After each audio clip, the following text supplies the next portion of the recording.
Folks, Bob Mannery here, and you're listening to Agree to Disagree, the flagship, only on A2D Radio. Uncle Sweeps, Nick Delgazzo, the legendary Brian Wilson, and the fucking man himself, Tom Arnone.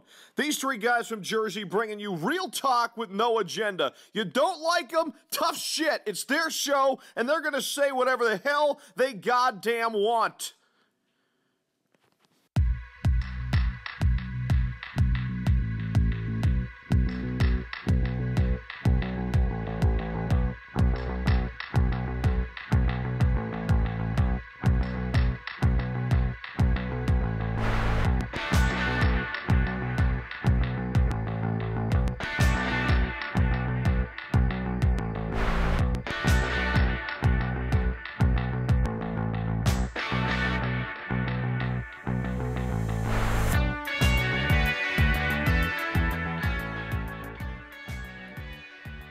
Let's talk about slop. It's Agree to Disagree. A2D Radio, live from the Real Talk Studios. Every Sunday, we're brought to you by our doc, Make 'Em Yours. Specialized Physical Therapy, LLC, located Princeton, Burlington, and Cherry Hill, New Jersey. We'll have Dr. Paul Vidal on around 8:45-ish, go over some injuries around the leg, and sort of get maybe a timetable on one Darren Sproles if he's ever coming back this year. So we'll have a little bit of that to talk about as we move on through the show. Around 8:45, the doc will be calling in. Tom Arnone, Nick Delgazzo, Brian Wilson, Robbie Pove on the ones and twos. The family out there joining us all over the place. We'll have 5 questions with the Pove later on the show. Talk a little Carson Wentz, because there was a point of time where this poll question was going to be directed towards 11 on, hey, is he back to the MVP form? And things were looking good and positive, and it was, we were holding hands, it was kumbaya. And then as soon as that game ends, you start reading on Twitter and other social media platforms, he's not clutch. He's not good. This loss is on him. So we'll talk about Carson Wentz later on in the show and throughout the whole show. Doug Pederson's comments and his post-game presser talking about that, now the pressure is off of us. I don't think anybody in these chairs has a goddamn clue on what that means. And I'm a Doug guy, okay? But when I don't have a clue on what you're talking about, we're going to attack you. And that's how it's going to go, all right? Because there's actually a lot more pressure on you. Genius, all right? Wake up, all right? Grow up, Peter Pan. That's bagging groceries talk. I mean, it's unbelievable. Right back to the Acme, Doug. But everything after a ridiculous and a shit performance like this is all based on who's to blame. That ties into our poll question, brought to you by Scanzano Sports. Find on the web, scanzanosports.com. Jim Schwartz is the most to blame for the Philadelphia Eagles' loss today. Do you agree or disagree? Let us know. Facebook, Twitter, Instagram, YouTube.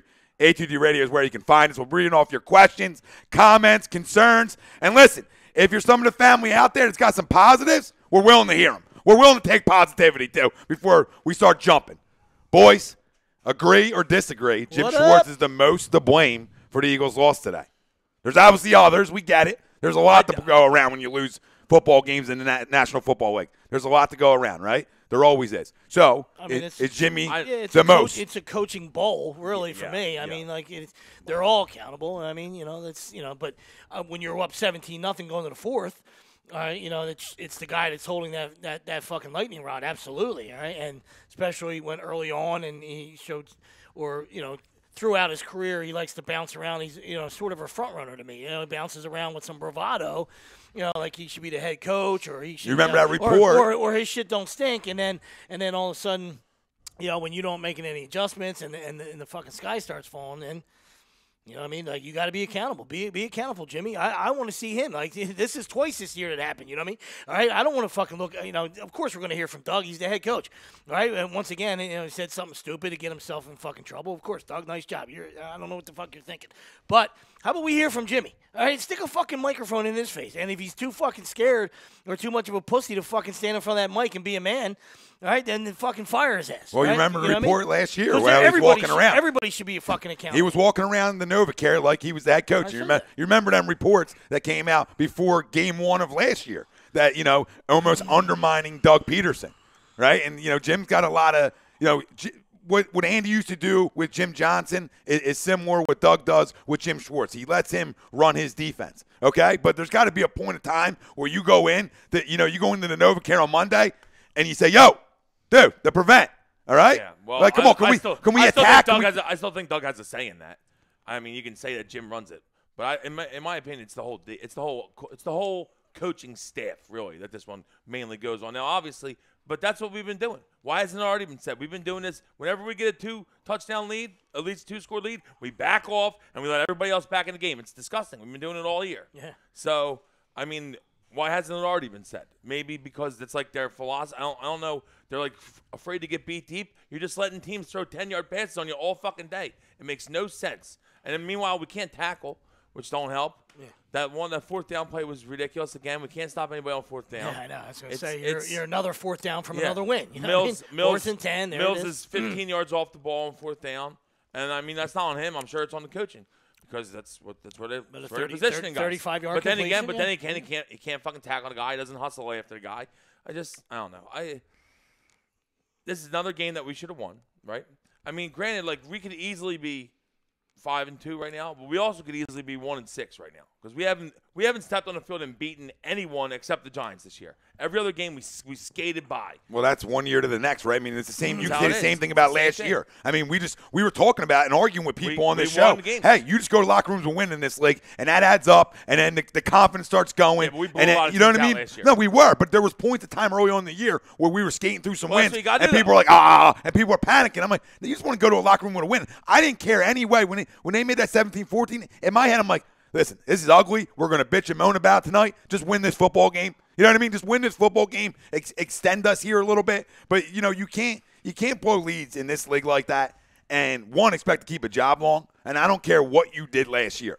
I'm not talking about Doug Pederson. I'm strictly talking about Jim Schwartz. I don't give a shit what you did last year when you're a coordinator in this league. And I'm going back to the poll. On 2 different occasions, this year, your defense gave out 17-plus point leads, one away. Now, if it happens on the road, like with Tennessee, we weren't happy about it. But, okay, it's a road game, whatever, tough environment. We always talk about that doesn't happen here. And now this is 2 straight losses at home for a football team that's been dominant at home, right? So, listen, I look right at Jim Schwartz because when you go away from being aggressive, the only time he blitzed in that 4th quarter was the Malcolm Jenkins off the edge blitz, and he got his hands up and knocked the ball down. That's the only time in that 4th quarter he brought pressure. Before this show started, I said having no Timmy Jernigan and no Haloti Ngata kills this defense because Fletcher Cox got to be on the field every down. All right? And we saw how that helped him last year not being on the field every down.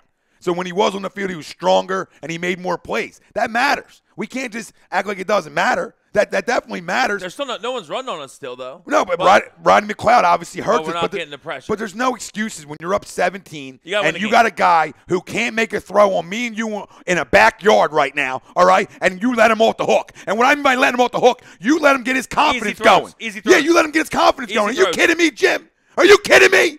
Because that's fireable offense right there. That's fireable. It's one thing if you're going against a guy who can flat out spin it all around the yard. He's not that guy.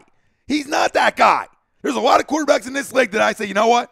Let me prevent with these guys. Brady's of the world. Like, there's guys in the world that you say, all right, back the dogs off a little bit, and let's just make sure we can hold this league. Roger Breeze. Yeah. Okay? That's not one of them dogs. That's the guy you go chew up because when he's down, no quarterback in the NFL is more down when he's down. Absolutely. Okay? And you let him get right back in it. Step on his fucking throat, man. He's done this his whole career. When he's having a bad day, he lets everything get to him. Yeah. He's full of emotions when he's having a bad day, and we just brought him back up by giving him fucking 10-yard outs and fucking and slants all day with no one near him. No one near a guy. It was 45 Tommy minutes. would have thrown well. I would have. That's what I'm trying to say. And he can't throw. 45 minutes of pure domination, and then it was just but listen. It's a lay back in a chair game again, like we talked about. It was 17-0. And we're dancing. We're dancing in the start of the 4th quarter and shit. Yep. We're dancing. Are we fucking dancing on the fucking field?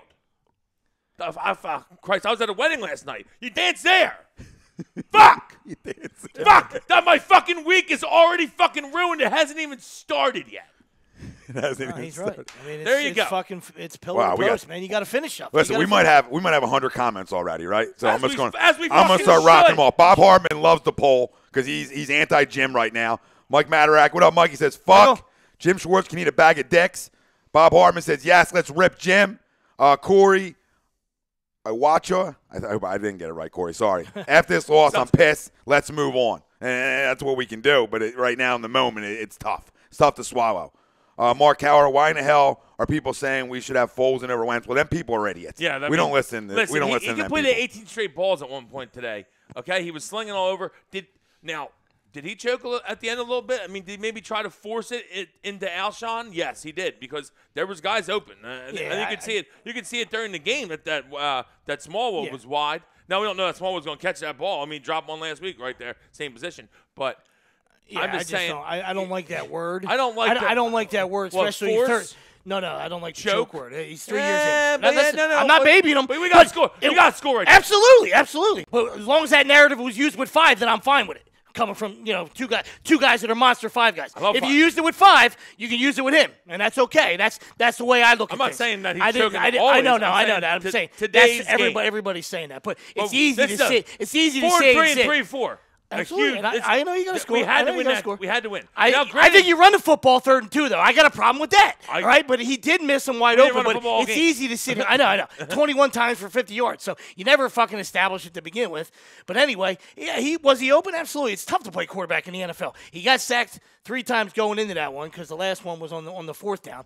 Right? But overall, since he's been back, he's been getting punched in the mouth and sacked like crazy. So forgive the guy if he doesn't want to fucking hang on to the ball and trust the fucking guys in front of him, And he is forcing it to those guys. To another 22 targets to the 2 monsters, and everybody else is on a milk carton, right? So I agree with you. But that's not easy. Have to get the ball, though. Absolutely. There's a list of games that he made big plays and won us football games over his first, let's say, 2 and a quarter. And there are people out there that are saying he choked and this and that. It's he did. It's like, okay, yeah. Carson.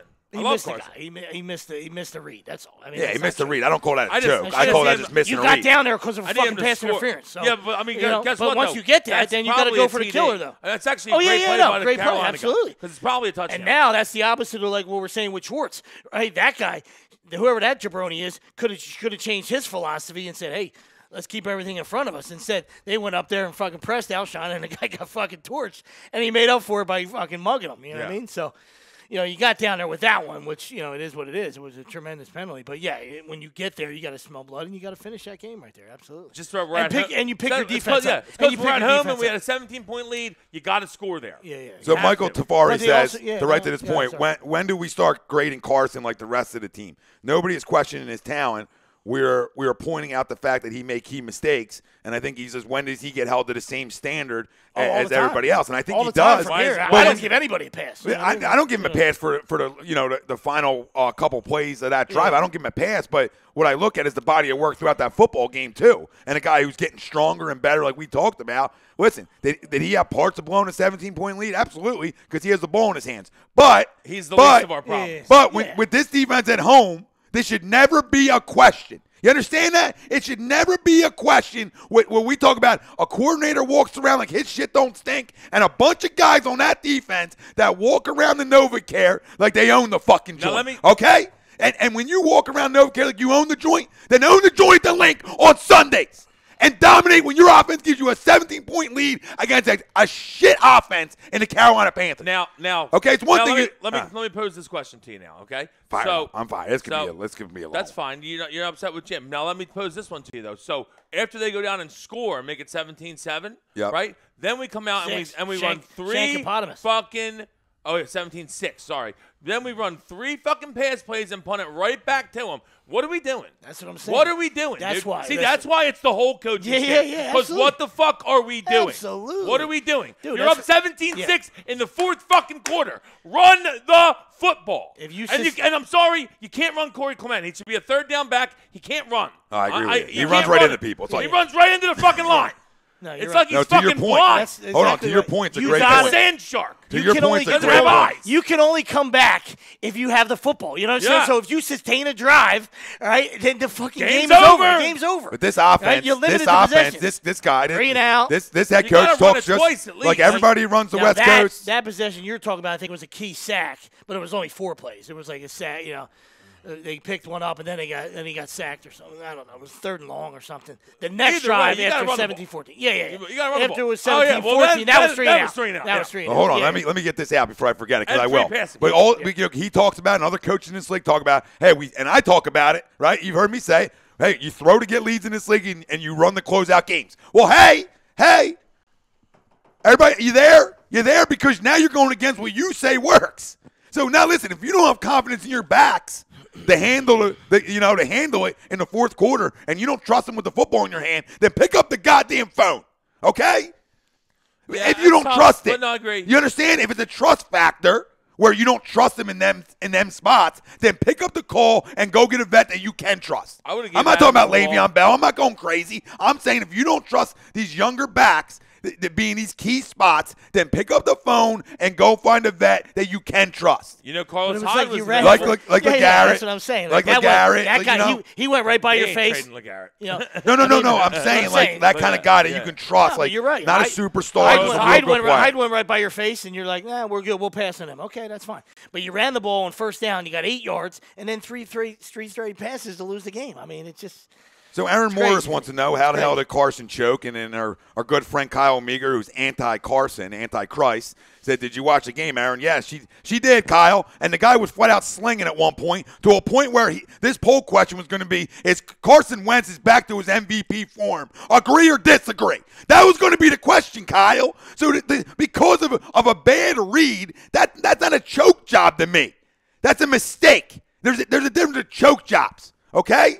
There's differences to me. This guy's made a lot of big plays in this league. He threw like a helicopter ball in there, too. I understand I thought that, it was but tipped. It wasn't tipped. But he did that earlier on in the game where he lost grip of the ball. So that's a choke then, too, because he lost grip there? With 40 seconds left, maybe. Two drop picks. I'm not ready to – listen, I'm not ready for the first time that I've seen him – hold on. For the first time that I've seen him – at the end. Oh, yeah, big time. You know, this is the first time that I saw him. Scumbag Reed's more worried about nailing than catching. He dropped it. Of course. And the other guy, blanket defense on that third down. Oh, he dropped it too. Hit him right in the in the chest. yeah. You know, Kuechly, did a good job. Well, Kuechly's all over the field. I'll tell you what. Can I fucking finish this? I don't blame the guy. I don't blame the guy. But the point of the fact of the matter is, it's the first time that I've seen him in that kind of situation really not get it done too.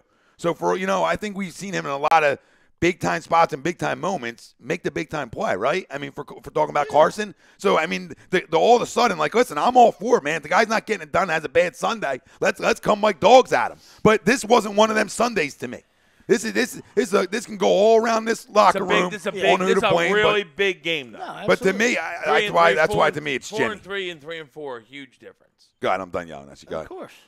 That's fine. Where were you at? I guess the more body of work you get, the more that people want to give, will give passes. That's all. You know what I mean? Like, because you can use that word, obviously in the Super Bowl. If you were a Pats fan, and say, hey, I still think Tommy choked. Did Tommy choke? He held on the ball. You didn't feel him coming.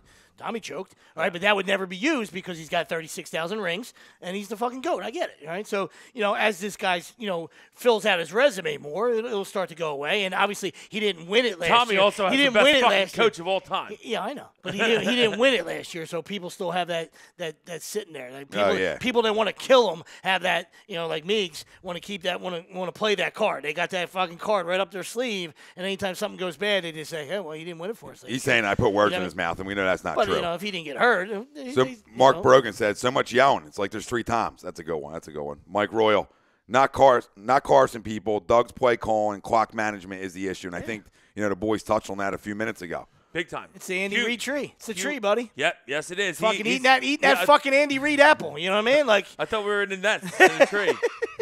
Fucking eating that apple, buddy. Trust tree in the nest. Sooner or later, fucking clean it off, drop it, throw it away. At some point, you got to run the ball. I mean, yeah. It just it's insane to me that you don't run the ball there at all. And I feel like I understand that they got Kuechly. He's all over the fucking field. I mean, we all know that, okay? But I felt like Wendell ran the ball okay. The only guy that didn't really run the ball okay was Corey. Well, 51-yard runs taken off of that run too. So when you go look at his numbers and you're like, oh man, that wasn't that. It looked better. It felt better, right? Yeah. But that 51-yarder that got taken back on the hold by Brooks, that's the killer right there. I mean, you talk about the missed field goal, which in that kind of environment, I guess I can wrap my head around. But talk about the missed field goal, right? And then that potential drive, because that was a 51-yarder. Now you're down in their territory. You're talking about at least, worst case 6 points, but a possible 10-point swing of that football game where, what ifs. But this is where they got to stop doing they have big plays. If you look at this offense and I look at it, I'm like, I'm comfortable when we have the football that we're going to go up and down fields. I'm comfortable in that. But why we were so great last year is in the red zone we were money. We didn't have as many of these killer penalties that are still creeping up. We didn't have a ton of penalties today, but we had some big ones, and that was a huge one because that's another backbreaker. That's a 51-yard run, and I think you're going to trust the run more when you're talking about in the fourth quarter, which you should anyway, because you should trust this offensive line enough to be able to run behind. But I agree with you. Corey Clement and anybody out there that wants to sit back because he's a glass barrel guy or whatever, that he's good enough to be an every down back in this league,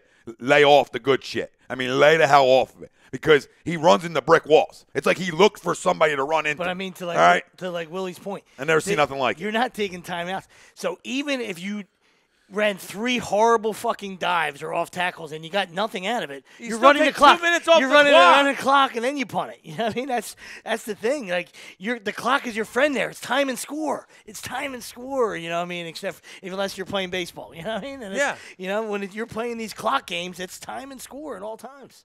And for a team that dominates in time of possession like they do, they're first in the NFL, being at 3-4, but it's something they're really good at and hang their hat on. Well, you know, that first drive, that first drive after they get in, you go 3 and out, okay? That next drive, you really have to dedicate the run a little bit. You know what I mean? I'm not saying you can't throw it on first down, but once you throw it on first down and you don't get nothing or not enough, okay, hand the ball off once. You know, just hand the ball off once. You don't know you break one in that spot where guys are sort of getting lackadaisical and quitting. At that point of games is when guys don't want to get up front, don't want to get dirty anymore. That's where you get a linebacker that don't want to wet his beak, right, and don't come up in the hole, and you break one. Their linebacker. Not theirs. Not theirs, but you know what I'm saying, though. Well, you see it all around. There's, yeah. Thomas Davis and Creek, we don't quitting, period. But how about some overfield. deep dive? How about some creativity? How about some deep diving or something, Doug? Like it's all around the league. Like if Nelson's not going to give you anything else, how about a bubble screen? That still runs the clock, and then he gives this guy an opportunity to make a play. If he gets the ball in his hands, obviously that's if you don't want to send him deep, and he's just going to catch 4 balls for 20 for 11 yards. 20 yards. Yeah. I mean, and everybody thinks he's back. All right, Godspeed, Colonel Sanders. He's not back. All right, so you'd rather have him fucking have 5 targets for no catches and have him go deep and draw some coverage, maybe draw some deeper coverage. Mix in a bubble screen where he can fucking get the ball in his hands, a la like a Tyreek Hill. I mean, no comparison there, obviously, but you know what I'm saying? Like something like that. You got to get your guy in space that can make plays. Oh yeah, and there's not many of them and on the outside. That's the problem. And the clock can still Shaquan Gitter goes. Let me read off a bunch of these real fast. Shaquan Gitters goes. What's up, Quan? Jim is trash. When stuff is working, he changes it. When stuff is not working, he keeps it the same. Doug is trash without his offensive coordinator. Doug needs to give Carson Wentz the keys to make changes. I think he does, though, Shaquan. I don't think that's – I think Carson can make any change he wants at the line of scrimmage, and I think we see it. But I agree with you on all other accounts, though. And I don't agree with – I'm not there on the offensive coordinator is killing us gig yet. But Jim Schwartz is absolutely killing us, and he got free passes way too much in this city, and that time's ending now. That's where this time – time's ours. Here we go. Time for you to go, Jim. But to Shaquan's point, you're not you're not far wrong off. Though. You're not far off, brother. He's not far off, though. Except for like Willie said, which was a fucking layup. The only time the Birds have scored over 24 points is 0. One time against the Giants, and that was a fucking JV game. Everything else has been scratch and nail, dude. We could be 1-6. Yeah. Danny McGuckin. We barely beat Indianapolis. We barely beat. So the offense is a shell of itself. You know what I mean? No, it is. Atlanta. Then Danny said Doug got conservative. Jim Schwartz went away from what was working for 3 quarters. Wentz missed 2 throws on that last drive. It was an all-around blow job. And there you go. And no disagreement there. Shaquan says Carson needs to make some changes at the line.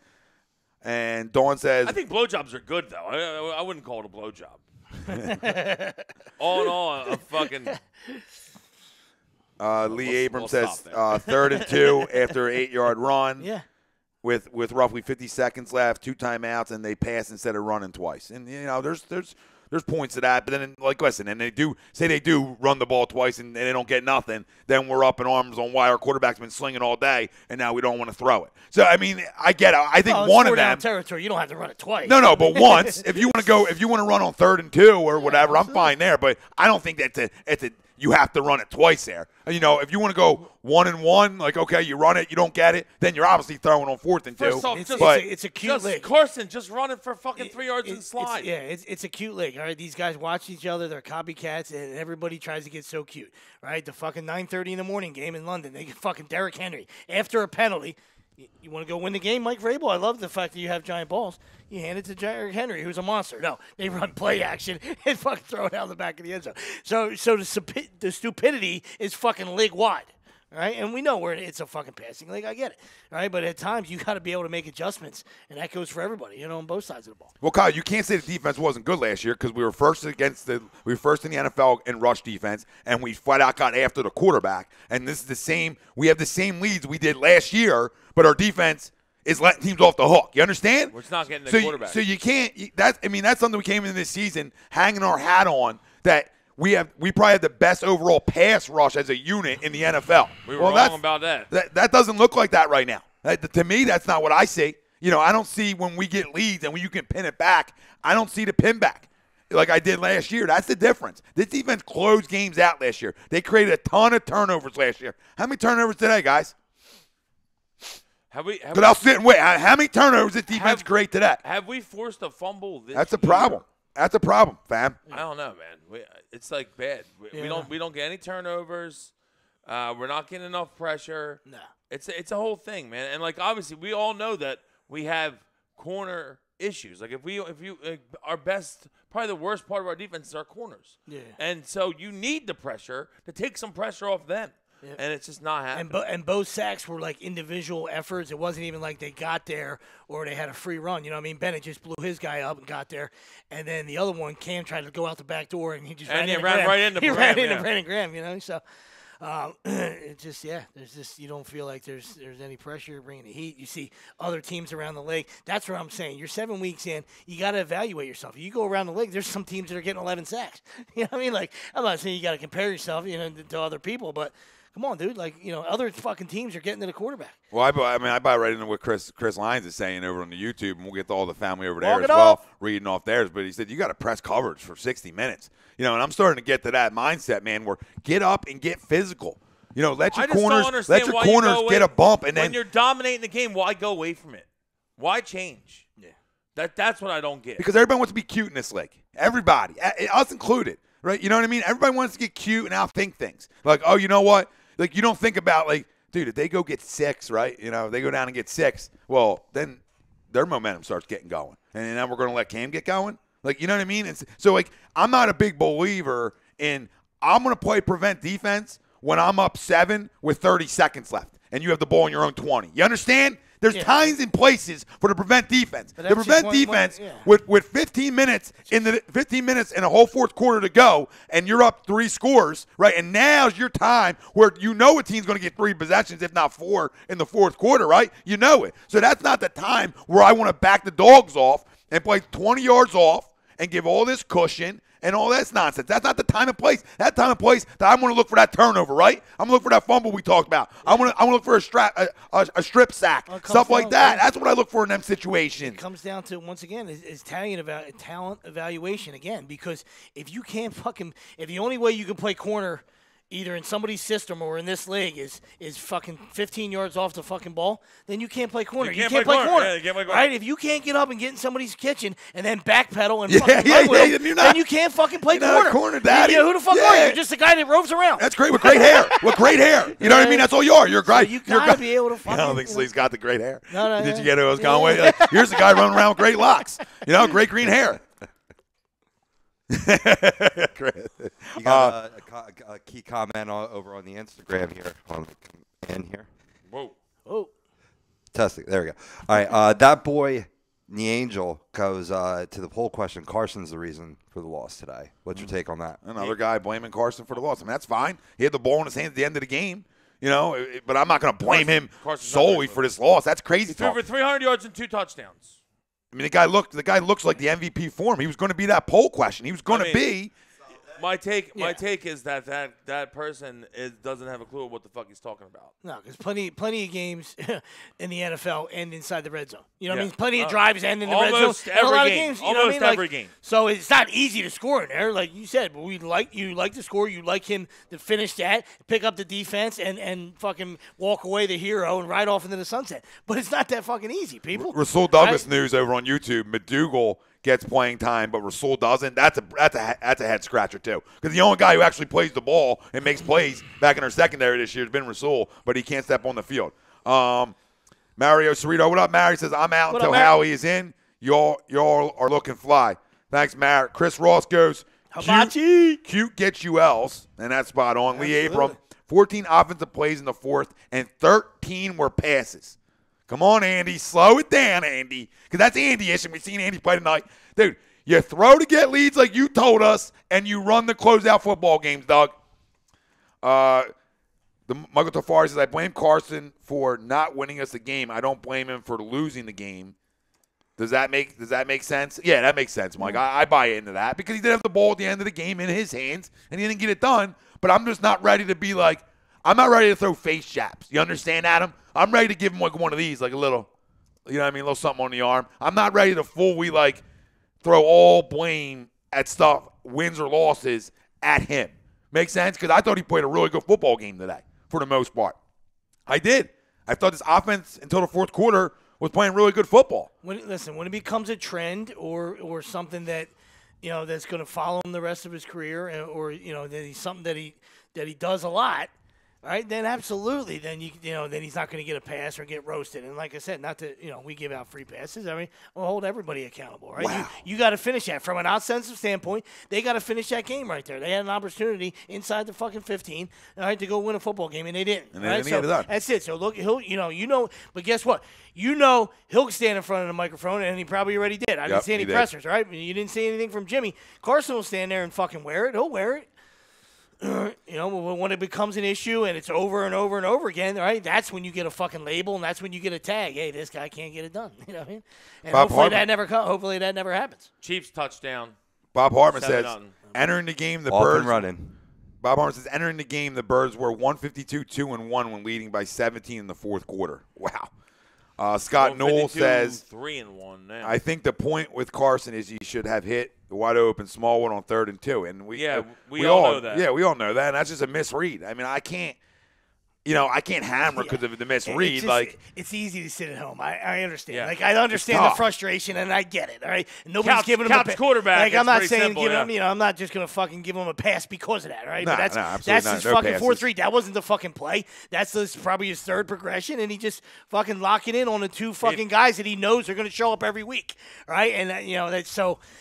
He looked over is that at an him. issue? Is that an issue? He looked at him, but he looked off. Then that's horrible. Then if he looked at him, all right. He I'm looked sorry. at him. I don't know that. He was looking on that side of the field. I don't know if he was exactly looking at him or he was Yeah. looking who's in the slot. Yeah. But his eyes were over that way. And guess what, dude? I mean, he didn't make the check down. He went for the bigger play. And that you got to live with some of that with Carson. Carson wants to make the big play. A lot. I think he just missed it because he's obviously wide open. All right, so if he tells you that I wanted to go for the touchdown there, Smallwood walks in if he throws it to him. You know what I mean? There's nobody there. You got at least a first down, and he's probably going to walk in. Chances are he's going to walk in. So I don't know if that would be the answer. But I don't know. It may have bounced off his chest. Yeah, who knows if he catches it? Absolutely. Just to get the famine update. But you're right. He probably walks in. Exactly. Or at least gets to the 5. I don't think that would be his mindset that. I was looking to to push the ball down the field and try to score or something. You know what I mean? Yeah. I think he just missed them, and it happens. Watch film, people. It happens to the best of them. They all fucking do it. About you don't 3 have that minutes. much time. About 3 minutes. We'll have the doc calling in. All right, we'll talk a little Sproles and some injuries around the NFL with the doc, Dr. Paul Vidal, Specialized Physical Therapy LLC. He'll be calling in here in a few. Shaquan Gitter says Carson locks on to one player for too long. Josh Allen says, why do teams come in here and we make them look great? That's a great question, John. I thought we were over them, John. I thought we were over them days of guys coming into our building and we make them look good. But we had this team dead. This team was dead in the water, and as a defense, they let their foot off their throat for a little too long, and that's it. There's no killer in this defense. There's just no killer. I don't see the killer like I did a year ago from this entire defense, and the pass rush isn't there. When you don't have the pass rush getting there, and you can't cover one-on-one, you can't cover in zone, you can't cover period, and you refuse to bump and run some guys and get them off their spots, this is shit you're going to see. Scott Newell says Carson played a great game, but not showing Elway-type talent. I don't know what that means. Some of these people are ridiculous. What's Elway-type talent? Fucking John Elway couldn't win shit. John until it was almost done. Elway didn't win until he was 36. So, what? What does that mean? John Elway lost to the Redskins in the Super Bowl, quarterbacked by Doug Williams. who was their backup. So don't give me that shit. Fucking John. John Elway did have a ton of talent, but Yeah. but Bob Hartman says, I told Charles in Birds of a Feather that I can't rip Carson for trying to give a guy he trusts a chance to make a big play. absolutely, yeah. That's, And I mean, I agree with that, Bobby. That's the truth, though. He's trying to get. Alshon's our best fucking player. Yeah. Okay, our best skill position player is Alshon. He's trying to get the ball to our best guy. Yeah. Thinking that hey, my guy's gonna make a play. Yeah, and I think, like I said, it's a bigger rippable offense if he looked or if he was asked and he answered the question and said, "Yeah, I saw Wendell over there, just wandering around by his lonesome, but I decided to fucking, go to Alshon." Then you say, "Oh, pal, who do you think you are? What are you doing, dude? You obviously, something like that." But when it's your, the third read or whatever the hell it was in his progression, and he just missed it, and he just, he didn't see it. Hey, that's what you live with that. You live with that young. It happens at the quarterback position. I mean, Scotty. From all the great ones, it happens. Scotty over on YouTube, who cares about Sproles at this point? Well, I do, because as you can tell, I think we need some help at running back, and I don't think, like Kyle's saying, that checkbook's going to open up from Howie, and we're going to go make a big, trade deadline splash. I just don't see it. It's not his MO. I would love to think that we go out and we trade for Le'Veon and boom, boom, boom, boom, and his offense is back to the form it was a year ago. I don't see it. Oliver Lilly says, where is Timmy Jernigan? That's a great point. I think the loss of Jernigan, obviously the loss of McLeod, and now you factor in no Haloti Nada, it's hurting our defense big time. You can't run from that. We can't run from that at all. I don't know when Timmy's coming back. I was assuming pretty soon. I know it was still the desk, but, I knew he was allowed to at least start working out and not practicing, but you know what I mean? Like, around the facility. I thought he was not back, but I thought he was more like an week 8, 9 guy. To answer this guy on YouTube here, your boy Scotty, he says, get Le'Veon at this point. What else do we have to lose? I'll tell you what we have to lose. Probably 2 good players that we trade to him, a pick, and then we don't make the playoffs this year because we're just not good enough, and Le'Veon leaves. That's what we have to lose. Yeah, well, you got a lot to lose. How's that one? And he's a crumb. Le'Veon's a crumb. We know what kind of Huge crumb he is. crumb. But, I mean, listen, I can understand the panic and need for somebody, but – listen, man, if I'm gonna go out and target somebody, he's not even in shape. Okay. If I got to go out and target somebody, I'll target Patrick Pederson. Or if you were hanging on, it's more of an issue, I think, or more of a panic. Not a panic, but you might want to pull the trigger more if you're hanging on 17-14 and you're winning these games and you're fucking, 5-1 or whatever the fuck it would be. What was it, 6-1, whatever. And then you're saying, hey, we're not scoring, we're not even getting past 20 points right now. All right, if we're going to try to, compete with the Rams, we're going to need that firepower or something. Right, but on the other side of the ball, you're leaking oil. So you're going to sell the farm for a guy that might obviously is going to help you offensively, and you're leaking oil like crazy. And the Rams your fucking Rams and Saints are 2 offensive juggernauts on this side that are in your way. So you got to fix that side of the ball. All right, Fab. Let's get to the doc. Waiting on the phone line. I feel like a safety and a speed receiver to stretch the field are more likely to happen than a running back, in my opinion. Let's get to the doc on the phone line. We've got Dr. Paul Vidal, Specialized Physical Therapy LLC, joins us every Sunday. We dissect some injuries around the league, and we talk birds, and it was happy early on in the year. We were a little happier when we talked to the doc. Right now, not so good. Doc, how you making out? Oh, man, tough one this week, guys, tough one. But I'm doing all right otherwise. How about you guys? Doc sort of didn't want to move. Sort of didn't even want to do a show at one point. I was contemplating shutting it all down. Maybe even for a week. That's what kind of loss that was for us. It's a bad one. Man. That's what Jim Schwartz would have did. So Tommy picked himself up and he got in front of the podium, and here we are. I try not to be like Jim Schwartz, but I think I got to talk about almost the elephant in the room, and that's Darren Sproles. And I wanted to piggyback off of Darren Sproles' hamstring and just hamstrings all around the leg. But with Darren now, you're talking about this is 6 weeks now with this hammy, going on 7, I believe. Doc, I mean, I know he's 35, 36 years old. Is it almost him just might not play this season? I mean, do you think that's where we're getting to? Well, I'll tell you, I think, the longer it goes and the longer he's out, it's less likely we'll see him. I think if it was just a minor strain or something that would just, obviously recover quickly. Obviously, we'd see him back sooner, but something's going on that it's not allowing him to get back in. And, maybe his age has something to do with it. He's 35. So these hamstring injuries can be nagging especially if they're up close to the insertion by the butt bone. That's where it inserts, and just every time you take off real quick, it pulls right on that attachment site. So I'm not sure if that's where his is at, but it can be a lingering injury. Yeah, it definitely can. And I just, I'm just worried about the guy even coming back. I mean, every week it's like, week to week it seems like, and we need him back. I'm trying to hope. I'm kind of trying to hope that it's like they're waiting till he's 100%. And maybe it's like maybe after the bye. What's that, like 2 weeks, 3 weeks? Hopefully, I don't know. I don't know. I'm just holding out hope. What's the biggest fear, Doc? That it just rips off the bone? Is that why everybody just tiptoes around it in pro sports? Yeah, I mean, you can get like an avulsion, the muscle tears off the bone, or just the muscle itself completely tears, and then that's not good, obviously, for these type of athletes. Sure, absolutely. So did they? I didn't get to watch the whole game, but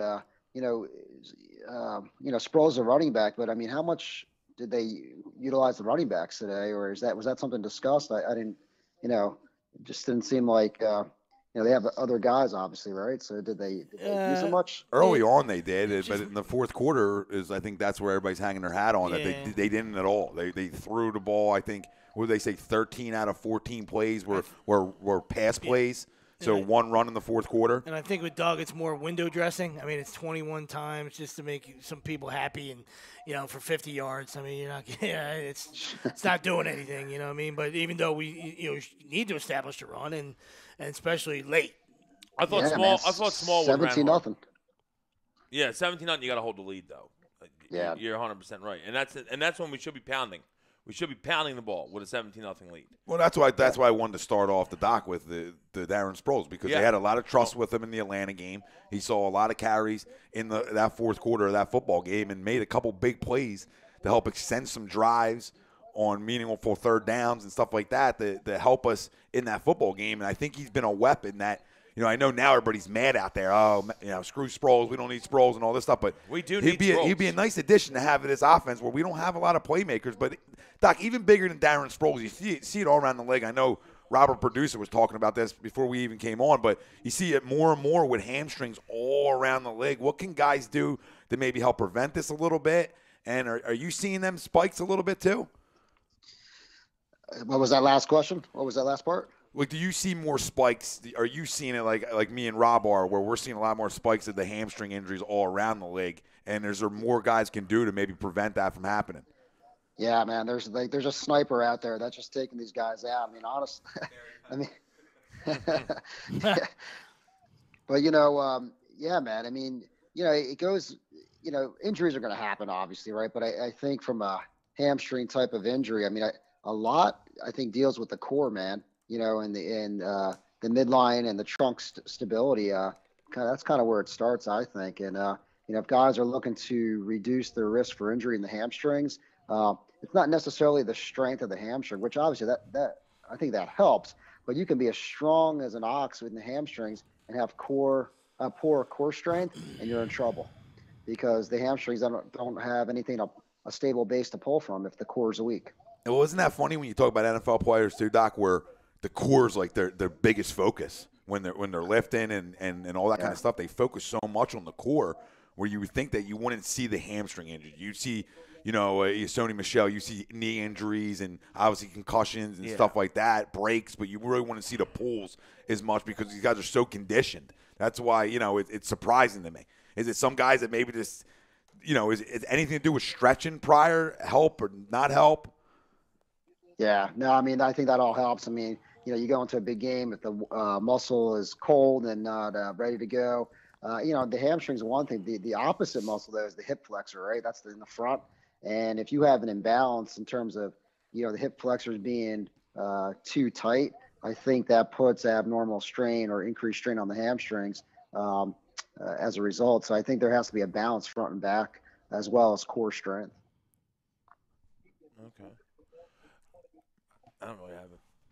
You guys there? Yeah, we're here, Doc. Oh, okay. We're here. I had some more injuries around the league. I was trying to think. Oh, well, Sony Michel hurt his knee. Now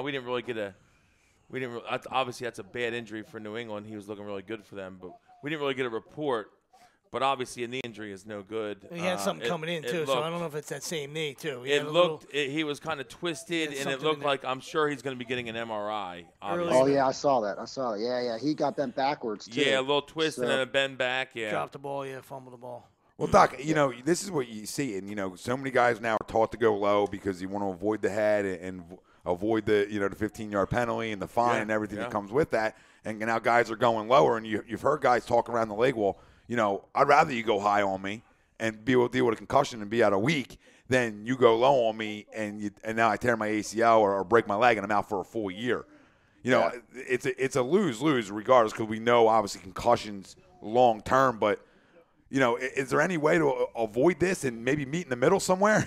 I mean, I just feel like there's more torn ACLs than I've ever seen in my life too. So we could have the National Flag Football League. Yeah. You know what I mean? That's I think they're just going to happen, right? I mean, he's got a bunch of huge athletes that are just running at each other. Bigger, faster, stronger than they're just going to get hurt, man. Yeah. It's going to happen. Yeah, man. Listen, it's the nature of the sport. I mean, these guys know that kind of going in. I think we're more aware of head injuries and stuff, but you can, I think, make rule changes and kind of change how the game is played to some degree. But then,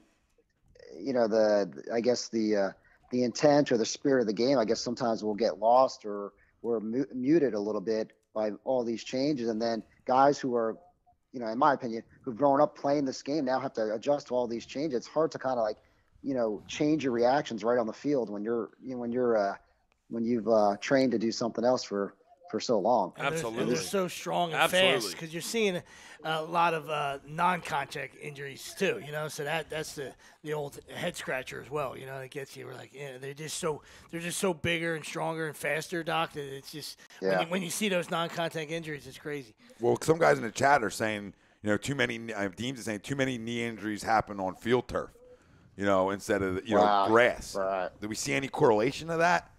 Do you guys, Doc, do you see any correlation? Yeah, I think there's some studies out there looking at that and looking at turf versus grass and then the type of cleats these guys are wearing or the spikes in terms of the size of the spike. Weather conditions play a role, wet surfaces and stuff like that. So, I feel like a lot of times you see where their foot's stuck in the ground with the spike and then they get hit on the knee. That's when it's the worst. Yeah, because the foot's stuck in the ground and it's never good. I feel it was more with the old school turf than it is the new school new turf. Stuff. You know what I mean? Yeah, the new got stuff. Those pebbles, those little beads. Yeah. Turf monster. The old veteran stadium turf, baby. Shit, what's his name? Tore both his ACLs on the same play. Yeah, it's like concrete. Which is crazy. Concrete, yeah. Carpet, concrete covered with carpet. Who was that? Willie Galt. Willie Galt. That's who it was. Good call. Great name. So, Doc, this is a little. You got one, Robbie? You got one for Doc? Go ahead. I want to cut off your thoughts. No, please. My thoughts always go. It's more of I some. cut my own thoughts off. It's more. Hey, Rob. Hey, Paul. It's Rob. Producer what's here. up? Hey, I just want to give you some positive feedback. Good fan of the show, good fan of the station. Doug Rubin actually went down and saw you guys at Specialized Physical Therapy in Princeton. Oh, cool. He had a really bad, severe case of vertigo, and you guys shirted up for him, and he was very grateful. He was happy to hear that you're advertising here with us. Oh, cool. Hey, Doug, what's up, man? Yeah, that's awesome. We treat a lot of that. That's a very common thing. Absolutely. Now, in terms of spin that into a question or whatnot, you see that pop up a little bit, a little more in baseball than football. Or what's some remedies that one can do, whether you're a professional athlete or not, if you had vertigo? Right. Well, it's interesting. Usually vertigo is most times it's due to an inner ear problem. There's an infection or inflammation of the inner ear. So that happens, the medically you'd want to get on some type of steroid or anti-inflammatory, or antiviral just to kind of knock that infection down. And then most times people will recover on their own if they just keep moving around, but if they have persistent symptoms or things that are just kind of, not allowing them to function, then they're going to be a candidate for what they call vestibular rehabilitation, which, that's done by, most times a physical therapist who, treats inner ear disorders. Usually it's, you got to just keep yourself moving. Most people don't want to move because that makes them dizzy, but it's kind of the opposite. You do have to make yourself dizzy in order for your body to overcome it and compensate. Oh, no kidding. Get on Yeah, the man. juice, too. You hear that? Legally get on the juice. The legal juice. It's like negative and negative to make a positive. Well, it's you know what it is. It's something called habituation, like repeated exposure to what makes you dizzy, then doesn't. So it's hard to do that when you first have an acute stage of vertigo. But once it calms down, you're encouraged to get moving sooner rather than later. Because the longer you like disengage activity or withdraw from activity, the harder it is to get back. Issues of depressions kind of creep in and things like that. So you want to try to avoid those secondary issues that may come about. It's good to know because I've got it a couple of times actually, just driving long distances. Driving to Georgia or driving when I drove back from Georgia. I got a little case of vertigo driving back from Georgia. I mean, sometimes it's vertigo can happen. Vertigo is what we call a type of dizziness, right? So dizziness can happen for many reasons. You could just be low blood sugar. You could just be fatigued and tired. You might have been dehydrated. So there's a bunch of reasons. But when you truly have vertigo and you're spinning or moving, that's an inner ear problem. In Tom's case, she could be a pussy. Oh my God! There's a lot of Doc, I can't even ask you about God forbid I say anything around these animals about I had a little case of vertigo. I get verbally abused. I feel like the Eagles in the fourth quarter today, and this is what I feel like whenever I bring something up around these guys. I'll refrain from ever talking about anything that happens with me to the Doc when I got him on the line. Savages on the show. Savages. It's unbelievable. But I don't want to miss Ken's comment because we've been a while, Doc, since we actually talked about Carson. But he wants to know, what do you think about Carson and his leg as of right now? Should he not be? I think he said, should he not be afraid to run? Just curious. Yeah, man. I mean, I think in my opinion, he's got a green light, man. I mean, physically he looks good, man. The guy is moving around, and I don't think he played too bad today. A couple of mistakes here and there, but physically, I think he's looking good, man. He probably maybe needs another week or two to be completely rust-free, but I think he looks good. I think he looks good too, Doc. I'm right with you. I think he looks fine. I think he's moving great. He's the least of our worries, in my opinion. Well, Doc, it's funny because that was going to be the poll question as of the third quarter. It was going to be, as Carson Wentz, Carson Wentz is back to his MVP form, agree or disagree. That was going to be the question until the fourth, and it all changed dramatically, and now you actually have people out there. I don't know how much you heard of the show, but there's people out there calling him not clutch, blaming him for this loss. I mean, I think that we all know Philly pretty well. This is something new to me. This is a new one, a brand new one here, because I look at Carson as a pretty clutch kid for the most part. From the 2 years we got to see him, and I'll put a loss on him if it has everything to do with him. But I just feel like there's a lot of other guys to blame today than him. No, he played and plus, if he was a squid or a guy that ran from it, then he's an easy target, all right? But he's not. He's a guy that's going to stand there and tell you that he's got to be better and he's got to finish that. And, they got to win that football game at the end. And he'll tell you that. Sweeps, right? You're the best. This is why I'm going to go right to the tweet today because I want everybody to hear this one. Right after the game, he was interviewed. Let me just pull it up. Give me 2 seconds.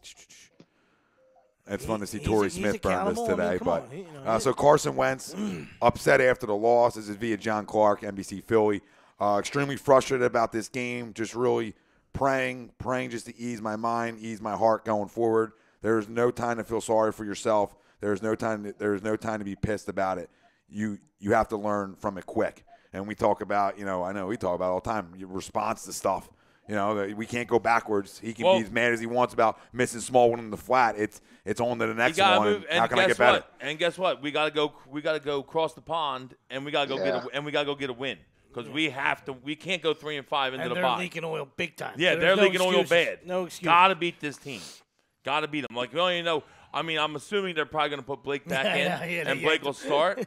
But we got to beat this team. Yeah, if not, it's Kessler. If we don't beat this team, it's bye season. Yeah, man, I think we're okay with 4 losses. No, we're not okay with it, but 4 losses, all right. But if we get 5 losses, that's not good. Yeah, we can't lose them. I'm with you, Doc. Not with the Saints and Rams left. Yeah, too. I was going to say Saints and division games. Saints and Rams coming. That's not good. Saints 5 losses with Saints, Rams, and division games. Yeah, I think Redskins beat the Cowboys, so now I mean, only the Cowboys have 4 wins? No, who has 4 wins? Nobody has 4 wins. Redskins are the only ones with 4. Oh, Redskins. 4 and 2. Okay, gotcha. Yeah, but I mean, listen, it's still right in our because of the fact that we play everyone in the divisions still twice and the Giants once. It's still right in our court to still win the division. It's just obviously we're not happy with how we're playing right now. But you know, like I said, even if you give the splits, you know, that's where you're talking about, you know, having a sweep if you stub your toe with these other games, because, you know, if you split, you know, you take care of the Giants, you wipe them off the planet. But if you split with the other 2 and go 4-2, that's 2 more losses already on the 4. That's 6. That could put with you the at 10 Rams, and 6 with the Rams and the Saints left. So. Yeah, no, yeah, it's not good. Ideal. Not ideal. Not at all. Have to get a win. Next week is huge. Going into the bye, you got to get a win, and then coming out of the bye, you got Dallas, and you got to beat them. And especially when you looked at it before the season, you probably most of us had this one as an L because the Jags were supposed to be the big bad bullies, on the block, but they're fucking leaking oil bad, and they're a fucking defeated football team. And I know you still got to play the games and stuff, and you got to go up there. And the Eagles just caught this one up too, so their confidence level isn't great either. All right, but they got to bury this team. You know. They just pulled Bortles today, I think, right? They took him out of the game. Yes, they did. See, for Cody Kessler. So Doc, 9:30 a.m. next Sunday is the biggest game as of date of this season, which is funny to say at 9:30 a.m. That's going to be the biggest game so far in the Eagles season.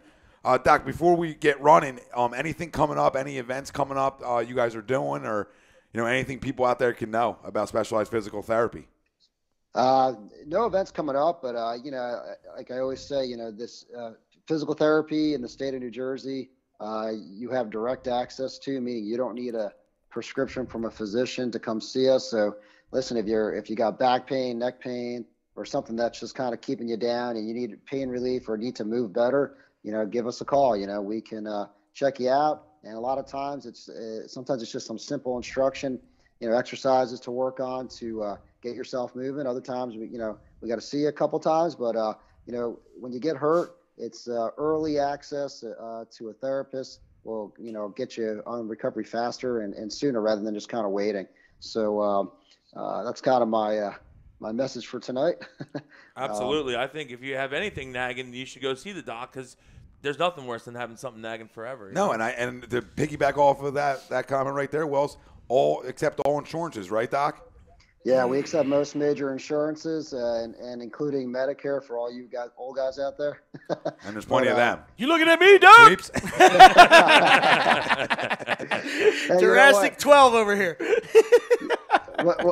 What I wanted to say before, I was on Facebook and I was listening to Tom yell, and I figured, we do a lot of therapy for strained throats. So. A lot of voice box stuff. A lot of voice box massage. I'll be calling for the appointment tomorrow. See. You might see. Well, you might be getting it every Sunday soon if this keeps up. I was gonna say if we blow one next week, we might be in big trouble. Do you treat Eagles depression? Yeah. All day, man. At least on the days they lose. Which is not something we too expected many times this year. That much of this year. Yep, already too many times. But yeah, Doc, I think we control still our own destiny. As much as you hate to use that cliche, but we do essentially control it. So there's still a lot of football left to be played here. But did you get a chance before we run, Doc? Did you get a chance to hear Doug's comments after the game? How he told his team how he believes the pressure is now off of them.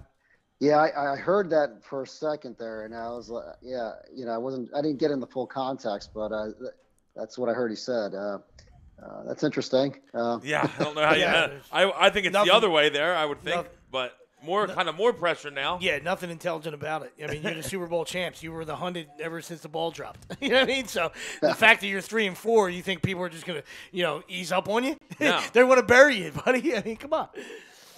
Yeah, I think just bad comment there. I don't even know what to say.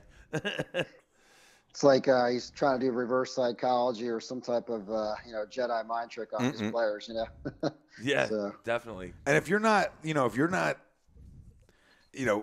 you can't, you should be able to handle the pressure. You played in the Super Bowl last year. Like the pressure of after winning it shouldn't be too big or too much of a moment for these guys to be able to handle. You know, I didn't think that's the kind of locker room that was built here where the pressure would get to them. But, yeah, I could see, you know, Doug said some crazy things over his first 3 years here. This isn't the first time he said something that makes you scratch your head. And all I can think is that he's trying to relax his locker room a little bit and just maybe have them play more relaxed. Well, maybe that's the vibe he's getting. That this is a tight team, and I got to relax him any way I can. That is what he's doing. I get it, but it just you sound dumb, Doug. After a bad loss like that, I don't need you sounding dumb. Yeah. Wow. I you guys watching this Chiefs game? This guy Mahomes is a stud, man. Yeah, he can play, can he? Whew, great arm. And Andy, you know Andy. We all know how Andy is with QB quarterbacks. whisperer. He really is. Really, and they stole him too. I mean, they got him over. Got him 12th, I think. Right? Yeah. Well, did the Bears go with Trubisky right? Right after him, right? Yeah, two. Right. The Bears with Trubisky too. Chiefs traded up to get to 10 to get him. And Watson but Mitchell went too. Mm-hmm. Well, I still can't believe he went second in the draft. They traded up 2 spots. I can't. They were worried. He kind of looked like it today, though. He balled against the Patriots. Yeah. Who, Mitchell? Yeah. I like Mitchell. He's playing better. I think he's a good player. Doc, we'll be on next Sunday night again, and then once next Sunday is over, we'll be back to every Sunday morning, which the calls will be even better too, because we can talk about injuries around the league, fantasy implications for guys out there, because we know there's tons. I mean, everybody that's listening. That's the best time is the fantasy implication time. So we'll be able to get this over with in the morning, the show, and we can go over some injuries and all watch football the rest of the day. 2 TD passes to Kareem Hunt, 14-0. Sounds good. Love it. Doc, thanks like always for calling in. And thanks, Doc. We'll talk to you next Sunday. Yeah, hopefully after a win next Sunday, Doc. You got it. All right, take it easy. Thanks, Doc. guys. That was Dr. Paul Vidal, Specialized Physical Therapy, LLC, located in Princeton, Burlington, and Cherry Hill, New Jersey. And like you heard the doc say, listen, they take care of everything up there, and they accept most major insurances. They accept Medicare for the older fam out there. Soon to be me, 40 in a couple days. Robin Sweeps are on their way, and I'm right behind them. So listen, get up to the doc, Specialized Physical Therapy LLC, especially this time of year where, in about a month now, I might need to go see him, because that's when the turduckens happen, turducken bowls. You start playing football. The older guys out there are playing in men's leagues now, get a little banged up. Go see the doc. Don't let something linger. Yeah. Don't let something linger. Go see the doc. Don't be a hero. Pove goes 40. Hold my beer. Doc already texted in saying great talk. Like I said, that one feedback from one of our fans, Doug, he said he, quote, he saved his life. And like the doc was saying, how that can affect an injury, a physical injury. Oh, bigger than this. You. Yeah. But you know what? This is the not bigger reason you go to doc. He's an Eagles fan.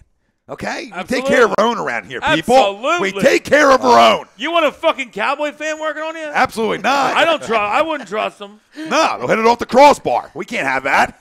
You might throw me off off the table. Did he crossbar to that? It was. Hey, you didn't crossbar it? I thought he crossbarred it. Shit. That would have been so much better. Damn it. Set me right up. Put it right on the tee. I swung. I missed it. Not the first. Won't be the last. Won't be the last. Listen, all the family joining us out there. If you just joined us for a poll question tonight, brought to you by Scanzano Sports. Find on the web, scanzanosports.com. Jim Schwartz is the most to blame for the Philadelphia Eagles' loss today. Do you agree or disagree with that statement? We already talked a little Carson Wentz. We'll have Doug Pederson's comments we mentioned. We're just going to continue to talk Eagles. We're going to take about a couple-minute break here, come back on the other side, continue our Eagles talk. We'll talk some Sixers. For anybody out there who wants to talk some Sixers, well, that's open too. If you got anything to get off your chest about the Flyers, we got our Flyers guy in the house right now anyway, and Robbie. So a lot to talk. We'll talk about the Sunday night game that's happening right now. And listen, anything you guys need to get off your chest, this is what we're here for. For the fan, by the fan, no goddamn agenda, even though certain people out there think I got an agenda for Carson Wentz, which is moronic, and then said all I do is take shots at people when I disagree with them. No. To say I have blind loyalty or blinders on when we talk about Carson Wentz is crazy, dude. What are you talking about? I got blinders with a lot of dudes, all right? There's been blinders in my day. This isn't a fucking blinder, okay? Because my eyes ain't lying about this one. They've lied. A doable. I've been lied to. Did Dad just admit it? I've admitted it about 5 times. Don't get over. Now it's getting too much. Now I'll never admit nothing. I admitted this 5 shows ago. This isn't new. Wow. Well, this is the second time You're that like I've eaten crow. Yeah, you've took a self DUI test on the dude. Couple. Yeah. You're like the woman when he that was ran 3:30, over I was her feeling husband him. in front of Giuseppe. I was waking up 6 to midnight. You know that? I was waking up 6 to midnight when he was batting 335. I was like every week, gonna finally get this right. NL batting champ, Wrong again. 260. 260, which you couldn't even fucking make up. Like, I threw the biggest curse on that son of a bitch ever. Little mood music. As soon as I opened my mouth up, it was Well, like, that's perfect for what I was just going to say, too, because Hunt, 2 touchdowns. Charles, pull your pants up. Ken Muskakowicz says, fuck the Cowboys. Pull your pants up, Charles. G Jerks and talking about the Giants. Scott McCoy says he agrees with the statement about Jimmy Schwartz. And Dawn Ormsby says, swallow, Daddy. I told you when I was ripping EDP the other day, I'm a spitter and a swallower. Rob Lutman, defense blew the overall game. Carson blew the ending. Rob, we're right there. We're right there. He didn't get it done at the end, and we agree there. But I can't, for like some guys out there, where Rob's got it right, some guys out there are blaming him for this entire game. That's where you're misguided, homie, okay? You can blame him for the final drive, but you also got to remember on who took the shot downfield to get you to that final drive, too. Like, you know what I mean? There's two to factor in here. Like, listen, they had a terrible fourth quarter. We know it. We're upset. We'll come back on the other side. We'll continue to get this shit off our chest. It's like church. You get it all out. You get it all out. I don't go to church. I don't go to church either. But there's people out there that do, and we respect the hell out of it. So agree, disagree. HEDradio.com. We're live from the Real Talk Studios. Every Sunday, we're brought to you by our certified doc. Make them yours. Specialized Physical Therapy, LLC. Not when the guy's leading it or touching wieners. Who? The church. Oh, the church. Yeah.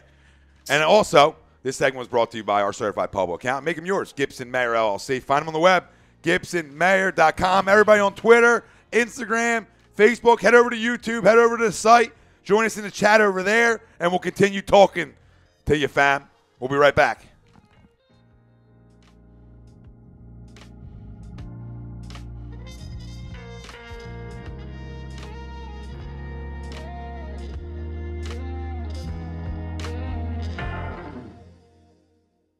Hi, folks. Bob Mannery here. You're listening to A2D Radio, real sports talk radio for the fans, by the fans, no agenda. These guys are the best in the business. Hashtag it. No notes.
Hi, folks. Bob Mannery here. You're listening to A2D Radio, real sports talk radio for the fans, by the fans, no agenda. These guys are the best in the business. Hashtag it. No notes.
Hi, folks. Bob Mannery here. You're listening to A2D Radio, real sports talk radio for the fans, by the fans, no agenda.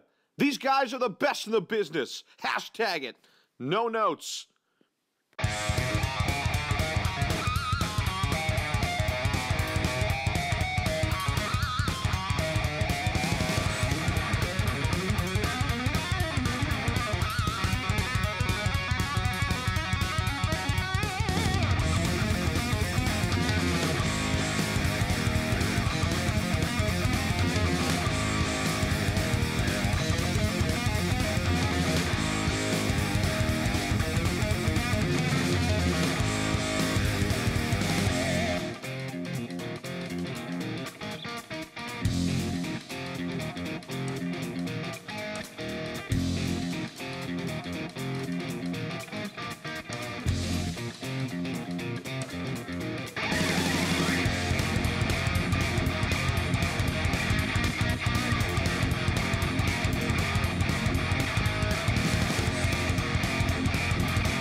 Hi, folks. Bob Mannery here. You're listening to A2D Radio, real sports talk radio for the fans, by the fans, no agenda.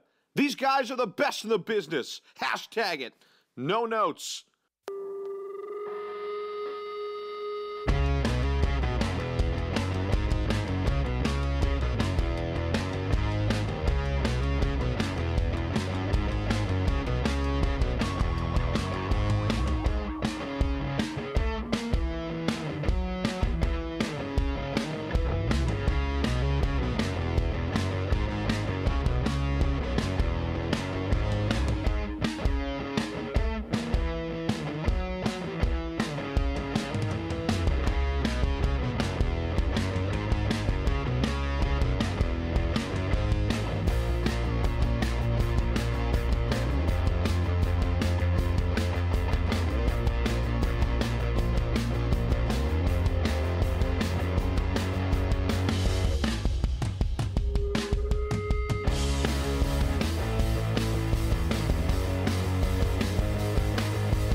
Hi, folks. Bob Mannery here. You're listening to A2D Radio, real sports talk radio for the fans, by the fans, no agenda. These guys are the best in the business. Hashtag it. No notes.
folks? Bob Mannery here, and you're listening to Agree to Disagree, the flagship, only on A2D Radio. Uncle Sweeps, Nick Delgazzo, the legendary Brian Wilson, and the fucking man himself, Tom Arnone.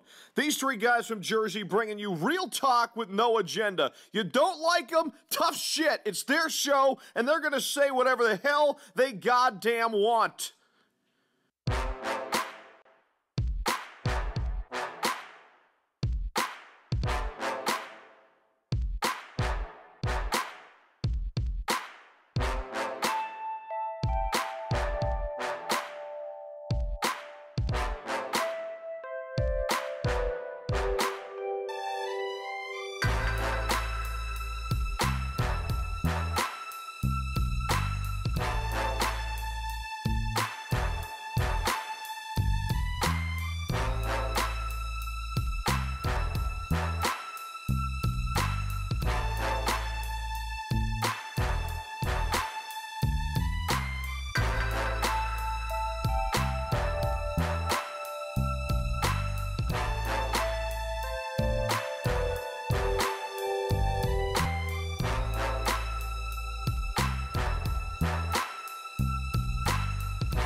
What are you looking at?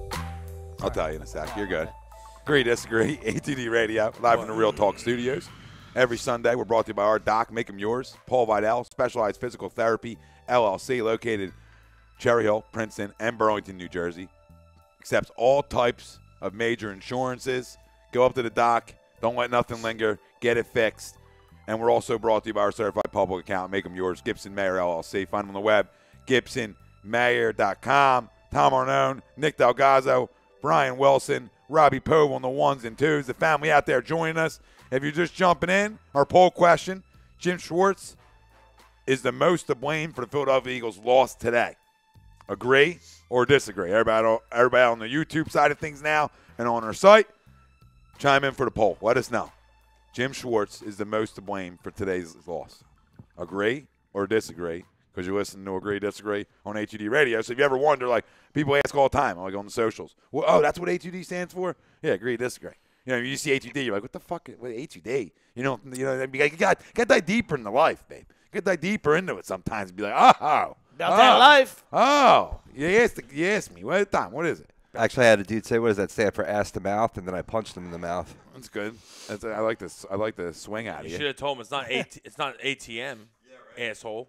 Apparently he's fucking dyslexic, too. Looks like Ralphie ran the Wawa. Not, If he ran anywhere. What did he get, 0-2? yeah, right. Mike Parker, big fat agree. What up, Spites?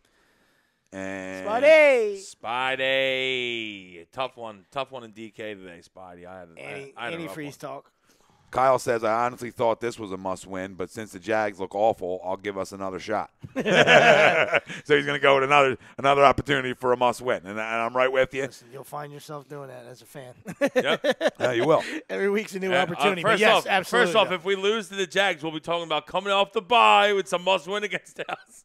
Oh, yeah, we will. We will. But this is the big thing about this football game. You go beat Jacksonville, right, and Dallas, you got a big game against Dallas coming off the bye. You can still put yourself – I know there's been a lot of negativity to start this show, right? And I got to mix in – I got to sprinkle like the salt guy, right? I got to sprinkle a little bit of positivity around because it's not all over yet. We're getting you fresh cut. You know what I mean? There's still a lot of football left to be played here. And I think that's what some people took Doug's comments is like, whoa. What are you telling guys to relax? Like, this is the biggest part of your season still. Like, yeah, like this is the football, man. Like, you should never lose a game like that. But that's just the way it goes sometimes. That's just the way it goes. And you walk in the locker room like, what the hell just happened to us? I was watching players walk to the locker room after this game, and they were as shocked as we were. So, I take it tough. I know you take it tough. We all take losses tough. I take it tougher than them, I guarantee you. I do too, but when I look at some of them taking as tough as I do, I feel better about it a little bit. Like, okay, it's sinking in with you how bad of a loss this was. But all you got is how you're going to respond to the goddamn loss. And you got a huge game against a team that was in the AFC title game last year, and they're nowhere near what they were because without Leonard Fournette, they're a shell of themselves. And we see that come to the forefront now with no Fournette, and now Borders can't do shit. It's just their defense. Listen, it's a different year. They were the fucking hot D last year. Okay, now guys are making plays on them. It's a different league every year. All right, and guys are making plays on them, and you see that. Guess what? Blake Bortles, Blake Bortles stinks. Oh yeah, right? yeah. I don't think anybody. They were band-aiding Blake last year with Well, Fournette and with a great defense. Well, when you can run for 100 yards every game and control the clock and control the tempo, it's different. Anybody can throw. Anybody can throw off a fucking play action. I'm not talking about him. I'm not talking about. Well, that's why he looked good. That loosens him up, but there's no excuse for 60 points the last 2 weeks. I mean, that's for a defense that runs their mouth. For a defense that runs their mouths and sticks their chest out. Constantly talking. You got doored by the Cowboys, and you went in there against a Texans team that's wounded except for Hopkins, and gave up another 20. I love it. Yeah. Love it. And you notice, with no run game, now you really get exposed. And all their weapons on the outside. They don't have weapons on the outside. No. I believe their right or left tackle has been banged up too. So now you got injuries across your front too. Listen, you talk about it in baseball, it's your adjustment back to things, right? It's the same thing here. Like with football, year to year, teams are going to game plan you differently now. They're going to adjust to your strength differently. So how do you now, adjust back, right? And I think you're seeing this a little bit with the Eagles, and I think you're seeing it offensively a little bit right now where, what I look as is, like I said earlier on, we drive up and down the field on you, but we don't finish enough. And that's what's missing from this football team that we had last year is where's the finish, right? You talk about it, not how you start, it's how you finish. Right, and you can play that into the season too because you still have a lot of football left. But the finish, the killer, right? You talk about killers. There was no killer in anybody on this football team today.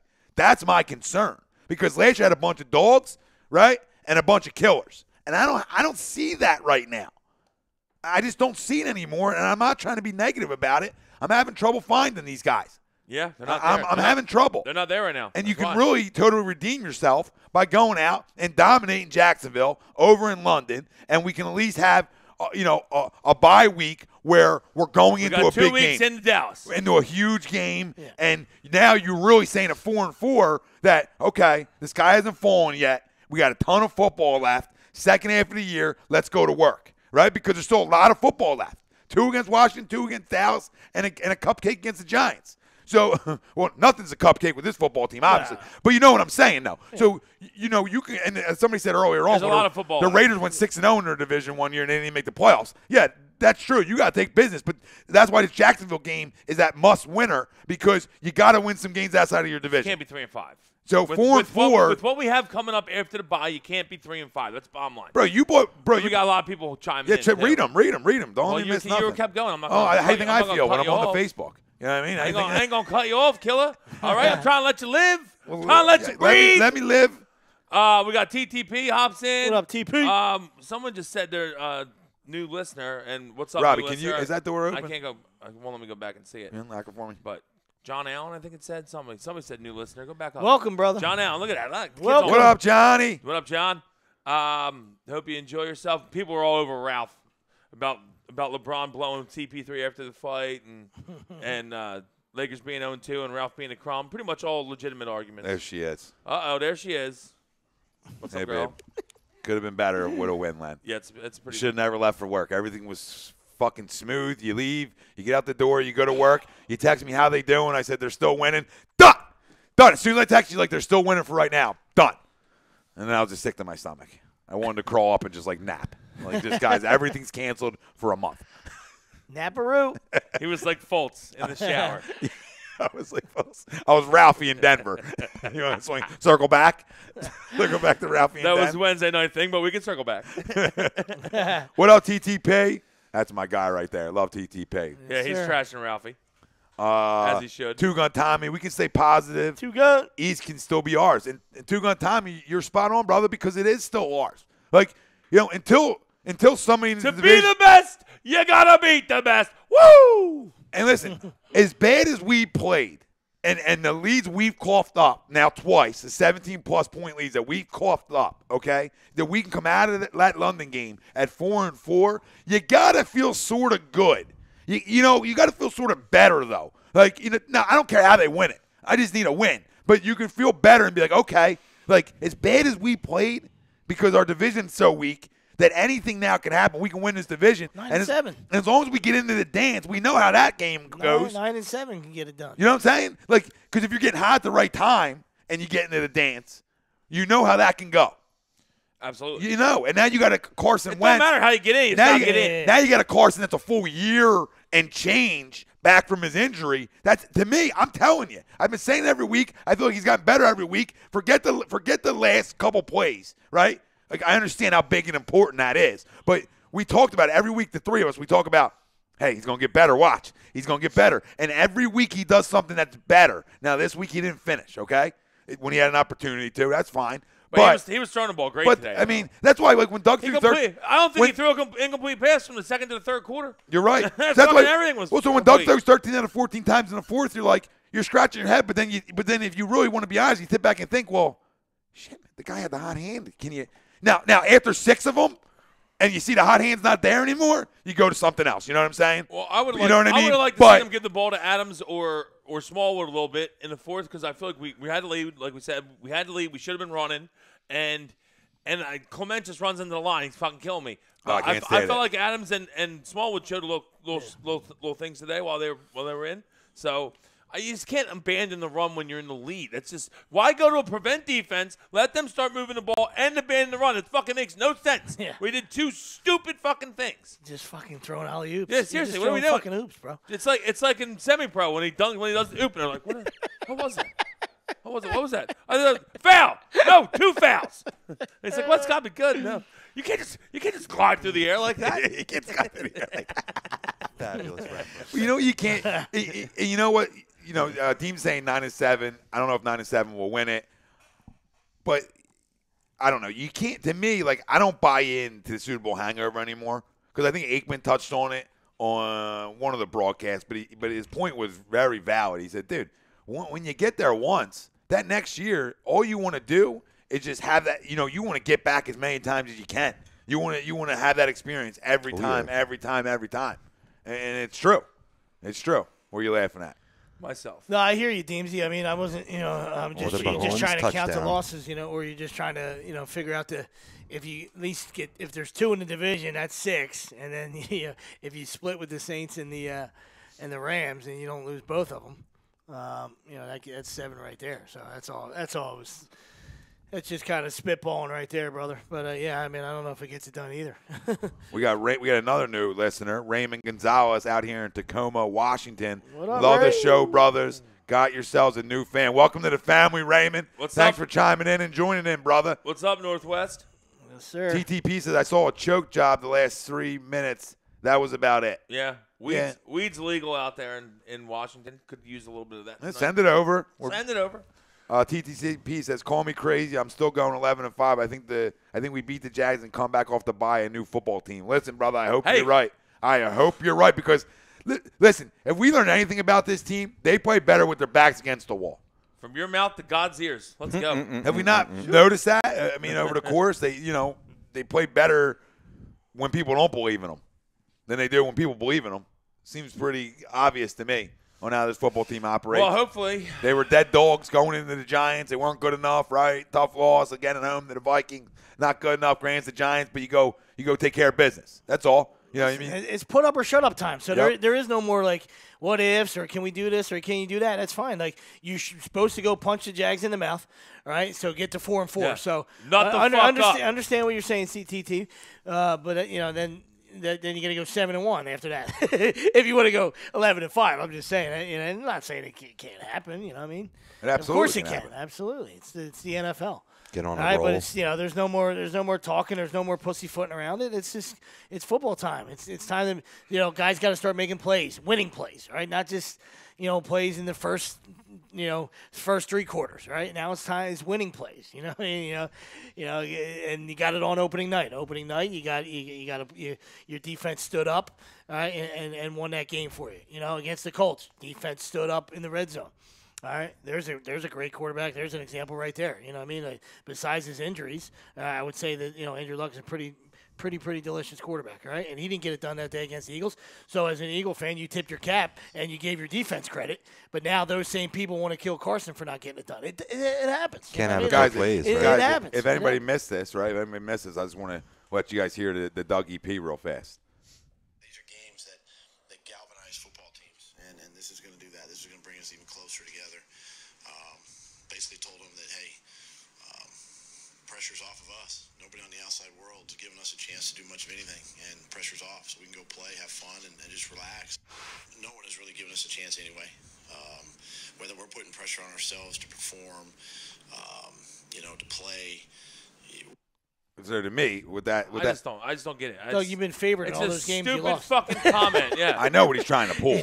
I know what he's trying to pull. He's trying to pull the underdog thing again. Yeah. He's trying to get something going. A hungry dog, yeah. Hungry dog runs trying to fast. get something You've been going. favored of all those games that you lost. All right, you were favored against the Bucs. He's trying to get something going, but it sounds stupid. It sounds stupid. And you were favored against the Vikings. After a fucking blown 17-point lead, I don't need my coach sounding fucking stupid.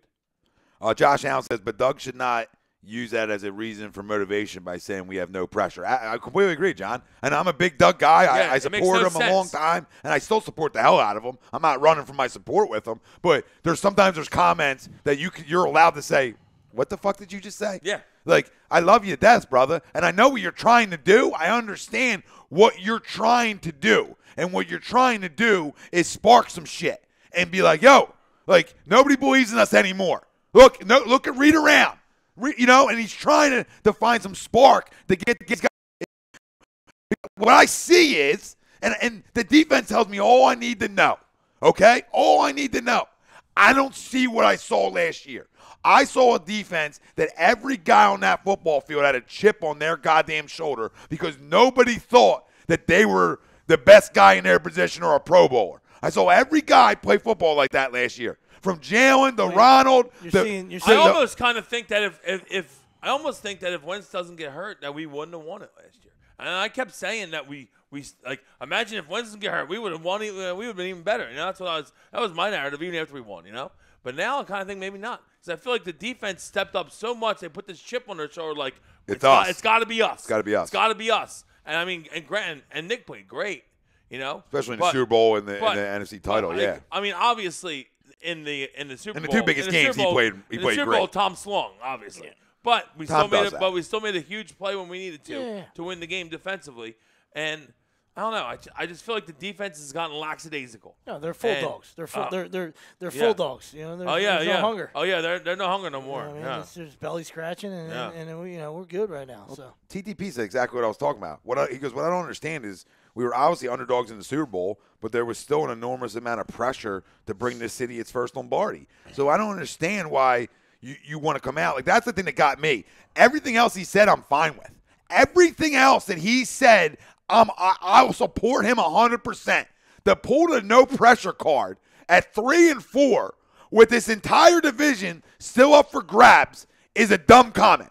Everything else you said about, hey, nobody believes in us anymore, you can go that route if that's what you got to do for your guys, okay? Because you know your guys better than we do. So I'll give you that, right? Assume you know them. Instead of challenging them. Where is the challenge? Instead of saying, a loss like this galvanizes the locker room. Bullshit. It can. All right, but you should say that, hey, I challenged my guys after the game. I talked to them and said, hey, this can go two ways. We can go fucking into Peachadoo, or we can fucking rise to the fucking from the ashes, right? And nobody believes in us, phoenix. Right? That's it, baby. Well, welcome to 2018 sports, right? Don't just give me some fucking bland answer like that. We say it. It's fine. It's coach speech. Everybody gets a fucking trophy. It's That's coach why. speech. It's coach speech. But I believe that. I believe at times. Pussification of America. I understand. It's a joke. I understand. Fucking liberal mindset. Well, Andy did this for years, right? Andy joke. never called out his guys in pressers. He would do it behind the scenes, right? And I'm completely okay that when you go to the presser and answer their questions, that you don't throw anybody under the bus. You don't got to name specifically. Right. You don't got to specifically name. But today was a day. That's a whole. Today was a day. He's got to project we. Today was everybody. that day. That's from the top to the bottom, like we always talk about. Everybody. We is everybody. Today was that there's day. no I, there's no them. From the guy Today- that holds the I know fucking them. chains to the fucking owner. It's Yeah. everybody. Today was the there's day. no I, there's no them, there's no defense, there's no No, there offense. isn't. We're all fucking one. You understand? When the defense was horseshit and it started to collapse, right? The offense needs to fucking sustain a drive and fucking pick up a first down and run some clock and put that football game away. They did not, right? So that's why we're talking about both sides of the football, coaching, all the coaches as one, and everybody. That loss is on everybody. And that's what people don't fucking understand. Right? They're just looking at that small sample size. And we want to roast fucking Jim Schwartz, and he's fucking been horseshit. And I fucking point my finger right in his face. Right? But that's a fucking team loss. That's top to bottom. Yes. Accountability. Yes. Top Yeah. to Yes, preach, sweet. And that would have been too easy of a poll. So you got to, No, I understand, you I got to understand. individual. Like, you got to listen, throw some individual. It's a lightning rod of a question, and it's fine. Yeah. I don't have a problem with the But question. what I I'm was just saying is, you know, what we're going with this too. Where I was going with it was that today was the kind of day where, like, I want your emotion to come out to me. You know what I mean? I want your emotion to come through that When you TV. blow a 17-0 lead at home, where, yeah, fucking A. Where I don't need coach speak right now. What I need is to say, this is not Eagles football. This is unacceptable. We're going to get in on Monday, and we're going to get it right. That's all I need. And then you can go on and say all the other coach speak shit you need to say, right? But all I need is to hear you say, this isn't the type of football we're accustomed to playing. This isn't who we are, and we're better than this, and we're going to get in and fix it. And what do we always say? It's a little toughness. What do we always say with our athletes? We're looking for proof of life, right? Come in there, fire the fucking visor. Do something, you know, just like we're always fucking telling Kapler. Hey, will you wait until the fucking last fucking play of the game It works. to get in that guy's fucking dish? It Go get works. somebody's fucking dish. You know it. Right? Listen, Whether Sweeps, it's an you know official, it. whether it's a player, what's your own guys? Sweeps, you know from coaching, right? Go get in You gotta Jim's pump face. people How up, man. talking about galvanizing the locker room? Go get in Jimmy's face. Right there with 17-14 and say, hey, let's go. I'm telling Let's fucking you, go, and or you something. know it works. Listen, every time, like I swear to God, like every time that I get a little fired up on the diamond, there's a usually like when because players love him, We need to right? give him a new secretary. Real quick, his players love him. Okay, so when your players love you, right, and you show a little bit of fight for them on the field. Right, and granted, you know, and it even happens with my older guys too. If I show a little sign of life and I show some energy, right, if it's with an umpire or whatever, and I get going a little bit and show that, hey, I'm here. Are you guys here? Like, it's as simple as this. It's as simple as this. They scored that Start a second fire, touchdown. dude. They Start a scored that fire. second touchdown. You take your headset off and you freaking launch it. You should have threw it. You know what I mean? No, Yeah, right now, it's I mean. the old you adage. should have thrown it right now. You know, it's the old adage. You'd rather be respected than liked. All right, so it's 2018. So too many guys want to be loved yeah, and adored they're worried and liked about being liked. instead of fucking dropping a hammer. And so you can have a little bit of both. All Yeah. right, last year they You know- caught lightning in you a know- bottle. you know who- I I love don't this, know. though. You I know, love this you know what a lot comment. of guys don't like? Bill Belichick. Yeah. A lot of guys don't like that Absolutely. guy. You know why? Yeah. He keeps He it don't real. He don't give a fuck. Yeah. You can be the best player on the team. You want to be a piece of shit? See ya. Yeah. Now, that See, took that's what I'm time. saying, Yeah, Look, exactly. When that they took interview time, Brown, though. it's like, I don't That know. took time. We'll send you to Cleveland. Well, now we won't because they're getting better. We'll send you somewhere else now. No, Yeah. the next one will be like fucking Jacksonville. 'Cause they stink. But, Send you to Jacksonville. but that also took time, though. But That it's was a your 4 or job. 5 year stint of a lot of success that But Bill, that's the culture that you want. That's, no. It's but a fucking job. This no, isn't to a him, fucking. It for is him to it's be a the guy he kid's is game. now is what it's I mean. It's a kid's game. For the But guy- when you're making fucking millions, it's a fucking job. But he's not the Look at same your guy job. he was 3 years in that he is now. Oh, I know, of course. You know Winning takes care of that, Winning too. takes care of it. And now it's your way or the highway. Yeah, but I exactly. love that. I love You're it. a jabron, Hey nobody Malcolm, listens to you. you want to stay out a little late for the Super Bowl? Hey, fuck you, Malcolm. Go have a seat. Because you see the same thing in Oakland. you know what I mean? Like people like Curls don't want to admit it because it's so early, but you're seeing the same thing in Oakland, right? There's no respect there. Like he's trying to fucking throw everybody out and make all these changes and try to fix things. And when you're fucking losing, you're the jerk off. When you're winning, you're a fucking genius. Yeah. You're adored. Yeah, you are. So It's all about wins and losses, man. Doesn't matter what happens. Wins and losses. So Tugon Tommy says Wentz looked like he got really emotional in the presser, and I think that's why a lot of people gravitate him even more because we feel that he takes it hard, and when we feel and like I like that. and yeah, when we fucking feel like that he you're better taking take it it hard hard- because I'm punching my fucking wall. So he better take it hard. Shit. Kyle just doesn't believe now. Kyle's going to run with the narrative that he's not clutch now. So instead of saying Nick's, Why even I don't address understand. Kyle? The kid's retarded. he's commenting. He's part I of the don't- I fan, don't- right or wrong. I don't know. Still going to read off his shit. He's not part of my family. Well, he does, that's fine. I'm just saying I'm going to read off his shit. He's like the cousin when that's he's the cousin that's been in jail a few times. You try to pretend like he's not part of the family. try to avoid him. I mean, it's TTP says it's 3 years in. It's too early. All right, you can obviously have an opinion. You can like whoever you want in pro sports. All right, but to say that right now, it's too incomplete of a statement. All right, you're 3 years in. All right, to say that. I mean, like I said, 5-6 years, and he gives you a ton of reasons and a ton of information and a ton of games where he let you down at the end and didn't get it done, and his clutch meter is over here. Then absolutely, right? Sort of like Barry Bonds. All right, you a Barry Bonds guy? You might not be, right? But Barry Bonds, his nuts weren't the only thing that shrunk in the playoffs. You understand? His clutch meter went right over here, buddy. Right, so it happens in fucking sports, guys that are fucking great. So, and not saying that this guy isn't going to be great either in the postseason or for the rest of his career, but the fucking throw a fucking knife in him right now after a week 7 game is a little silly to me. Yeah, I'm not going with that narrative. I believe he's clutch, and I believe he's a worker, and guys like that, I think good things usually happen for, and guys who give a shit. Rasul Douglas News. I really wanted to see Jim Schwartz explain himself after shit like this. Yeah, we're going to hear him tomorrow. We're going to hear all his fucking bravado tomorrow. TTP says, Mike, playoffs? I'm just hoping we can win a game. Right there. F-Team says, playoffs? F-Team says Rodgers wasn't seen as clutch when he first started playing. There's a lot. Listen, it's happened to everybody, man. Yep.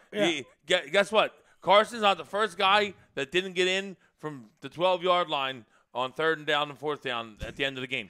I bet you one team wins, one team loses. Bet you every quarterback in football has had that happen before. Every one of them. No, absolutely. So, since you brought him up, it sucks because it's a 17-0 game. Yeah. That's what sucks about it. And like you said, the longer you go and the longer you sustain it, people will give you passes. You understand? Rodgers has only won one, and everybody wants to fucking blow him. I know he's great. I fucking love him, and I don't take anything away from him. But I mean, let's be a little realistic. You know what I mean? Like, people want to call him the fucking goat and shit. He ain't one either. Yeah, he looks great. Yeah, I mean, all that. He's stud. I mean, he's stud. He's stud. Oh yeah, not even fucking question. Deems goes exactly. Doug goes after the media when discussing Wentz's preseason, but he is too nice. And what? I missed another one. TTP says, and after the pressure really is getting to us, that's a problem, especially if the coach recognizes it. The great teams overcome it, don't put themselves in positions to avoid it. I agree. Absolutely. I First agree. off, you got to rise to the pressure. After you win that the pressure's going to be on you. You should want the pressure. We want to be the big dogs. We want everybody coming after us because that means we're the top of the fucking mountain. Yeah. So why would you not want to be there? Why would you not want the pressure? Embrace There's already pressure. Guess what? We're going to be freaking out regardless. Okay? Yeah.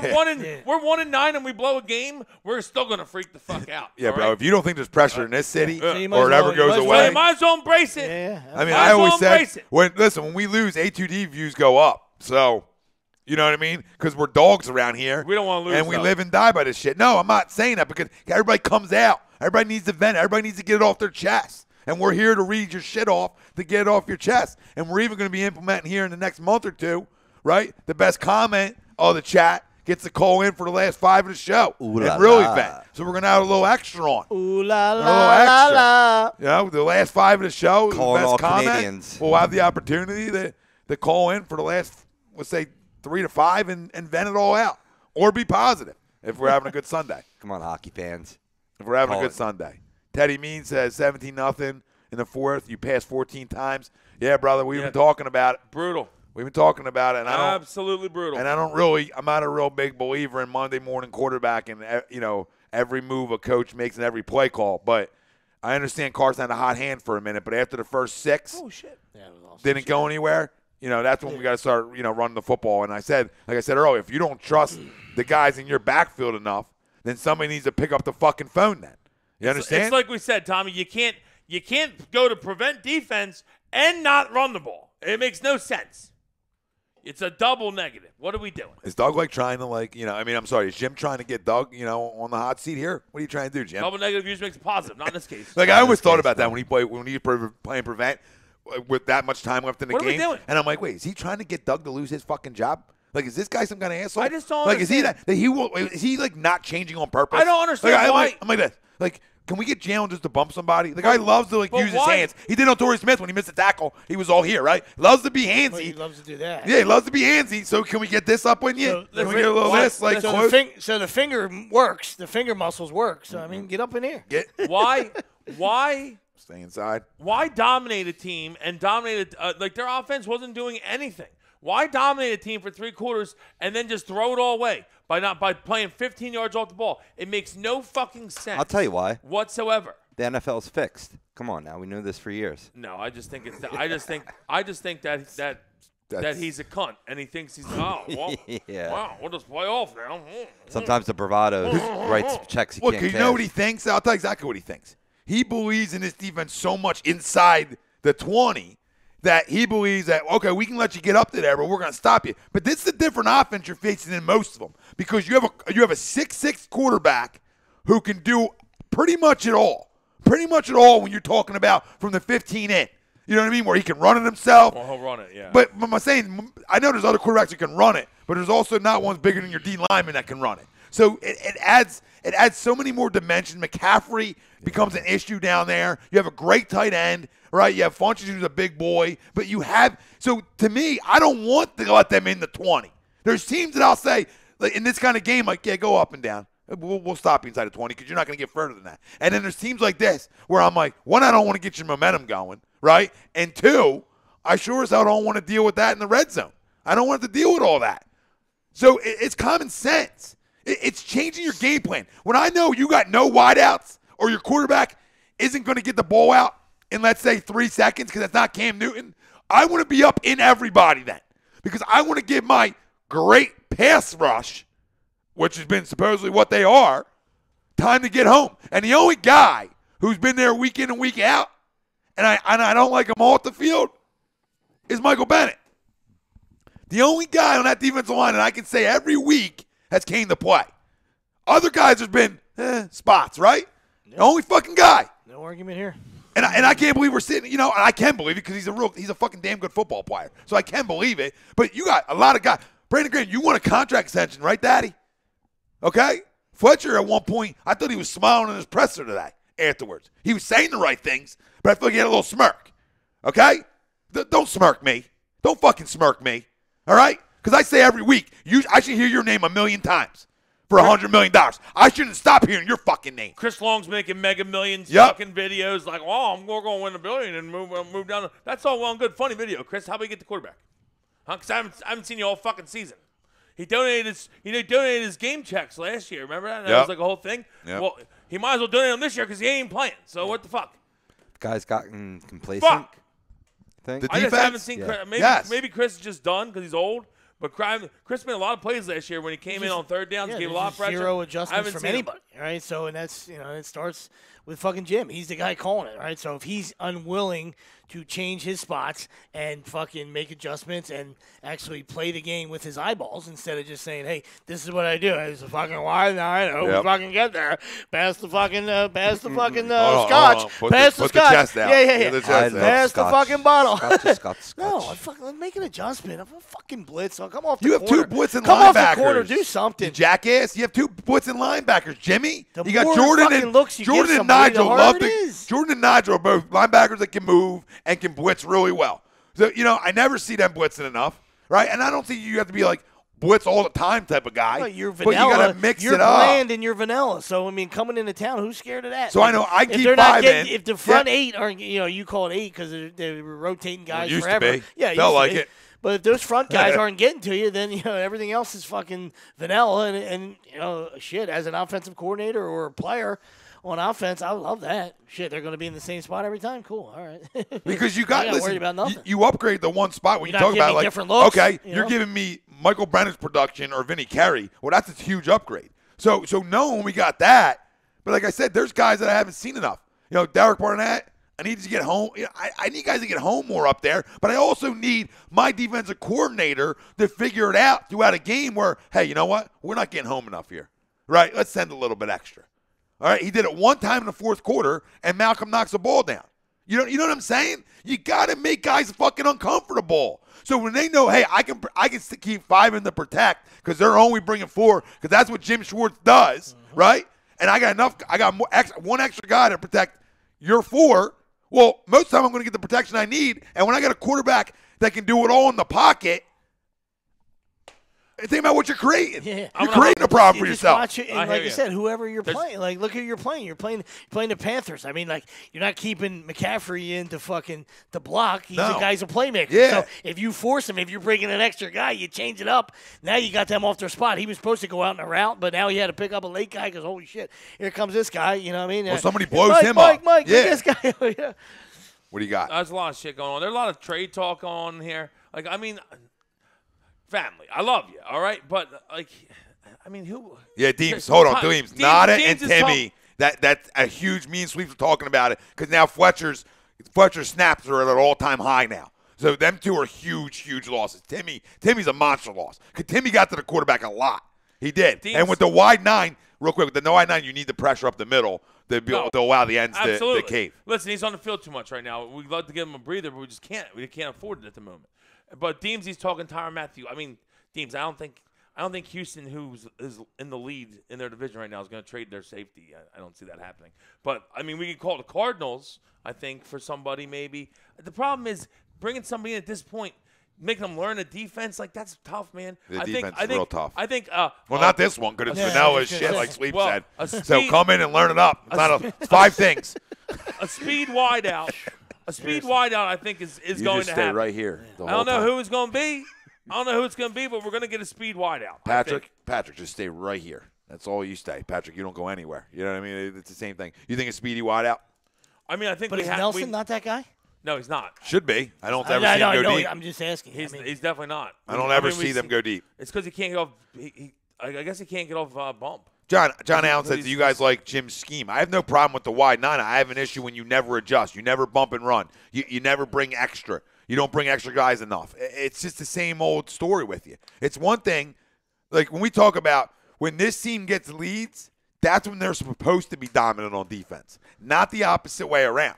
This team is built, and this front is built off of getting leads so they can pin it and go get it.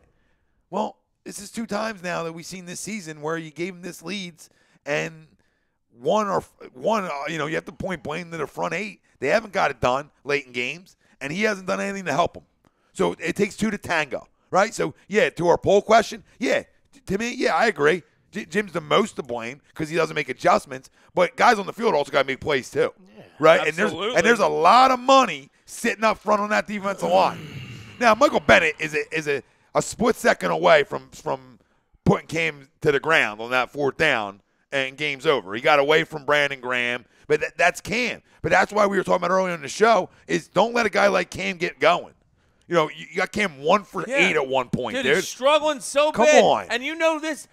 His entire history is that when he's in the dumps, when his game's in the dumps, his head's in the dumps. He's a front runner. He's a fucking he'll show it on the field. He'll whine. You know, you'll see him in the press conference like afterwards. He's a fucking baby. Okay, but you let him start getting confidence. He starts fucking doing a little fucking chest open shit. Watch out. Like that's. I also understand why we're playing 15 yards off. To me, we're dominating this team. Just keep it going. Punch him in the mouth. Terrible. Step on the fucking throat. Like, what are we doing? There you go. Why are we letting body off? Language guy. Yeah. Why? Body language. Oh, horrible body language guy. Read this one, Wells. Where's we at? Top 3. Top 3 GMs or teams you want Howie calling the trade deadline. To me, it's the Cardinals. Raiders.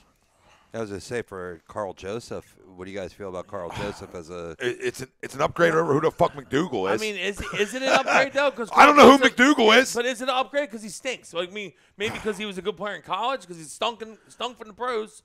Well, so that's the whole thing. It's yeah, like he everyone's hasn't like, been pros. guess I agree what? with you, Wells. Guess what? The whole thing is like everyone wants these guys. Oh, because he was drafted really high in college, but that doesn't mean shit now. You know, because Amari Cooper's not good enough. Amari Cooper fucking stinks. I mean, listen, you want drops? You want drops? He's got speed, but he can't get off the bump either. So and he can't catch. In the slot too. He can't catch. I don't like Amari Cooper one bit. I told you. I think he's a complete bust. Him and Demaryius Thomas, which is a surprising one, lead the NFL in drops over the last 2 years. You know who I would love? I'd love Emmanuel Sanders. And shockingly, they're both on the market, right? You see how that works? Because teams want to get rid of This kind of The shit. drop season. I'd love to get Emmanuel I'll take- Sanders. You take DT. Oh, any day of the week. He can drop me all day because he's a moose. him. I'll take them because that track record's there of being a pimp. I'll So take I'll take him. Emmanuel. Amari had one good year. That's it. Emmanuel's a Yeah. speed guy. I'll take Emmanuel. Yeah, I love Emmanuel Sanders' game. I mean, I would trade for Amari Cooper if you take a fourth. You know what I'm saying? Like, yeah, I'll take the speed. For a fourth, I'll give him a sixth. Yeah, well, I mean, they're asking for a 1, so I mean, I thought I could. If they're asking for a 1, I laugh in his fucking face. Peace. I say, have fun, John. Take it Have easy. fun, buddy. But listen, I don't think that. I did that little laugh that I laughed that Kawhi Leonard did with it. And he's like,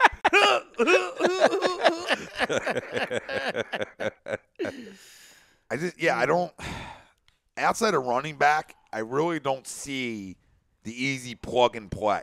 Make sense? Like Wilson's talking about, like running back to me is a little bit easier to come in. Absolutely. To come in That's mid-season. the easiest plug and play. Besides, the only thing you really got to learn is your blitz pickups. It's huge. But besides that, running back's the same for every team. We're hitting gaps. We're following blocking. Really, all it is Yeah. I'm not saying I know the playbook's this big, and some other guys or so-called It's not geniuses, quarterback. but it's all the same fucking shit. It's the same game you fucking play. Now the wording's different. I mean, Yeah. the holes are still the same. Fucking 0 to fucking 9, and fucking 1.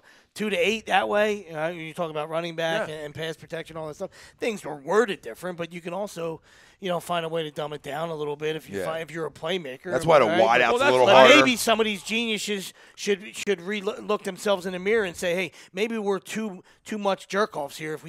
If the league is it's now a league where the trades can't happen in season because fucking guys are fucking hooked on phonics. Yeah. You know what I mean? So maybe the fucking for adjustments has to come with these so-called fucking guys that are holding clipboards too. Like, yeah, No true. doubt. Don't fun for True. everybody. Now, Devontae Parker's out there, and there's a bunch of stuff going on with I sent him. you guys that There's a bunch earlier, of right? stuff going on The with him. agent's saying he His was full agent says participant he's- this week in practice, and Adam Gase is a crumb, in so many words. Agent says he's healthy. Gase is the smartest guy in the room. he's- you know, And Yeah. listen, our Chip Dolphins Kelly. guy, that's why I ran He's- right to yeah, sweeps, yeah, 'cause I he's- wanted his opinion.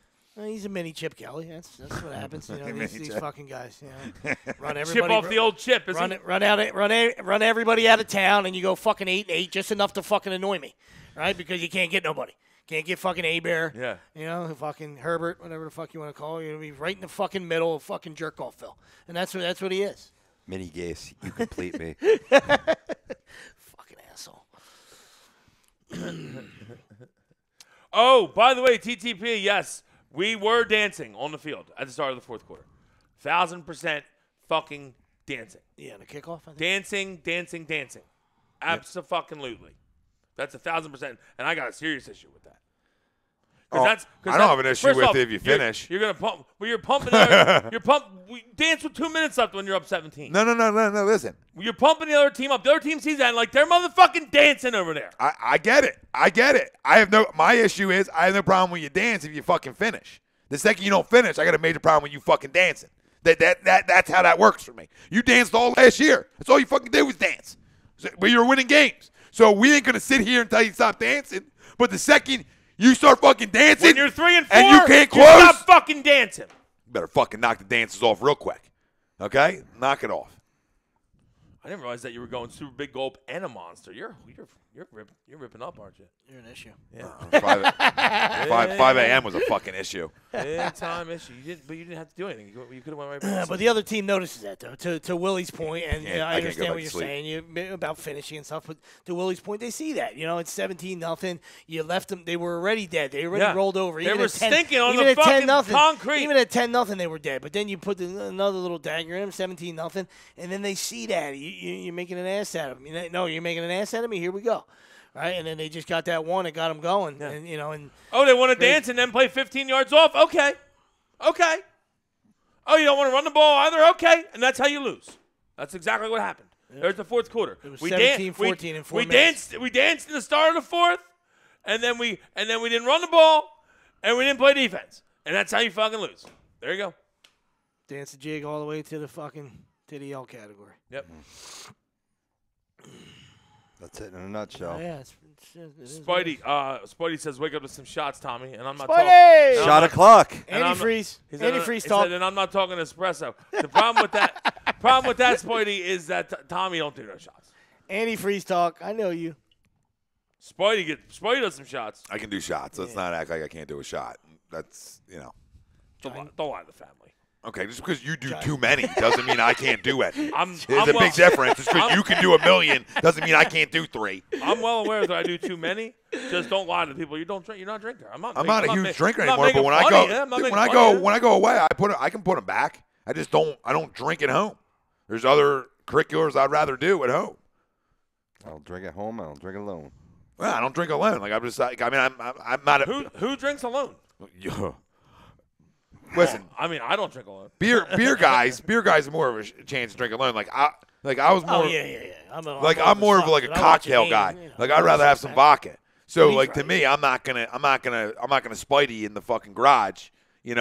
On the real talk, pounding vodka by myself. That's something I got to be either like on an island or away or out with the guys. Like I like Spidey.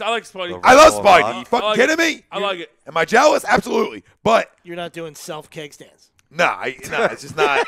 Yeah, it's just not. I mean, takes talent. But I mean, like, I'll drink it. Not working. I'll drink it for a way somewhere. He said Nightcrawler, like the worm. Spidey. By the way, you ever see that film Nightcrawler? Fucked up movie. Team says the Dodgers game. Check it out. He's taking the Dodgers. I'm taking the one with Stallone. That's Nighthawk. No, it's Jake Gyllenhaal. It's fucking weird, man. It's good though. Yeah. It's fucking weird though. We'll get into He's some like, Dodger you history. ever see that? What's that? Oh yeah. Nightcrawler. You ever see that? It's a good weird, movie. Weird fucking movie. Very good. weird. Very good though. But very weird. Thriller. Yeah, it's like a suspense thriller type deal. Nice. Like it. By the way, David Roscoe wants to know who we're picking for the World Series. Red Sox. We can definitely do some World Series. I got some history to back that pick up. I got Sox and 6 for me. Sox and 6. Maybe even 5. Chris Sale, game 1. Maybe even 5. I don't know. After belly button ring, I'm going to go Dodgers in 7. I don't like the belly button ring. Yeah, I don't like the belly button ring. And I also don't like when, like I said, and she's Willie, a girl. I'm a DH guy. I'm a DH guy, but Willie isn't, and some people aren't. But it's interesting to see when those guys now they're talking about Mookie playing second because JD's got to go to right. Don't fucking take defense for granted. I understand we live in a bopping world and we live in an offensive world, but you start playing guys out of position. All right, JD hasn't caught a fucking. He's an athlete, but he hasn't caught a fly ball or made a good play or a meaningful play in a long time. All right, and now you want to talk about Mookie. He's not the best right fielder in baseball. Now you want to bring Mookie in the second? Wait, you have the best outfield in baseball defensively, and you're going to start switching it around? Well, and they're only talking about that. Got a bat. Yeah. Well, no, it's really becoming an issue because Jackie swung it a little bit. You know what I mean? So if Jackie was still a plank, then you probably go Benintendi there, hit the left, hit the right. Jackie keep probably it the same. won. And Jackie Kenzer's probably been won horseshit. MVP, right? Kenzer's been ALCS horseshit. MVP, Jackie. I would Yes, think he did. so. Yeah, I'll tell you. I was going to say, yeah. 9 RBIs in a series. He's throwing the shit out of it. Yeah, exactly. So. Yeah. I would put Bradley at second if anybody. You know what I mean? He's a little multiverse. He's played a lot of different positions over the course of his Betts career. had played there in the minors before. Has Betts? Yeah, oh, okay. yeah. So, and he went there, I think, when they Why go to can't like a JD shift go to or something. first? That was my first initial gut. Why can't JD? Who am I missing? Why can't JD go to first? Mitch Moreland. Steve Pierce. Steve Pierce. Yeah, but I mean, you're hurting Pierce. yourself. You're hurting yourself more by moving your Gold Glove, probably the best defensive outfielder in baseball. Well, actually, that's not true because their best defensive outfielder is Jackie Bradley Jr. But that's why he plays center field and Mookie plays left. Okay, right. but, Or right. Okay, we see Mookie get the plenty of baseballs and make great plays. So I'm just saying, but Jackie Bradley Jr. is the best. He might be the best center fielder in baseball.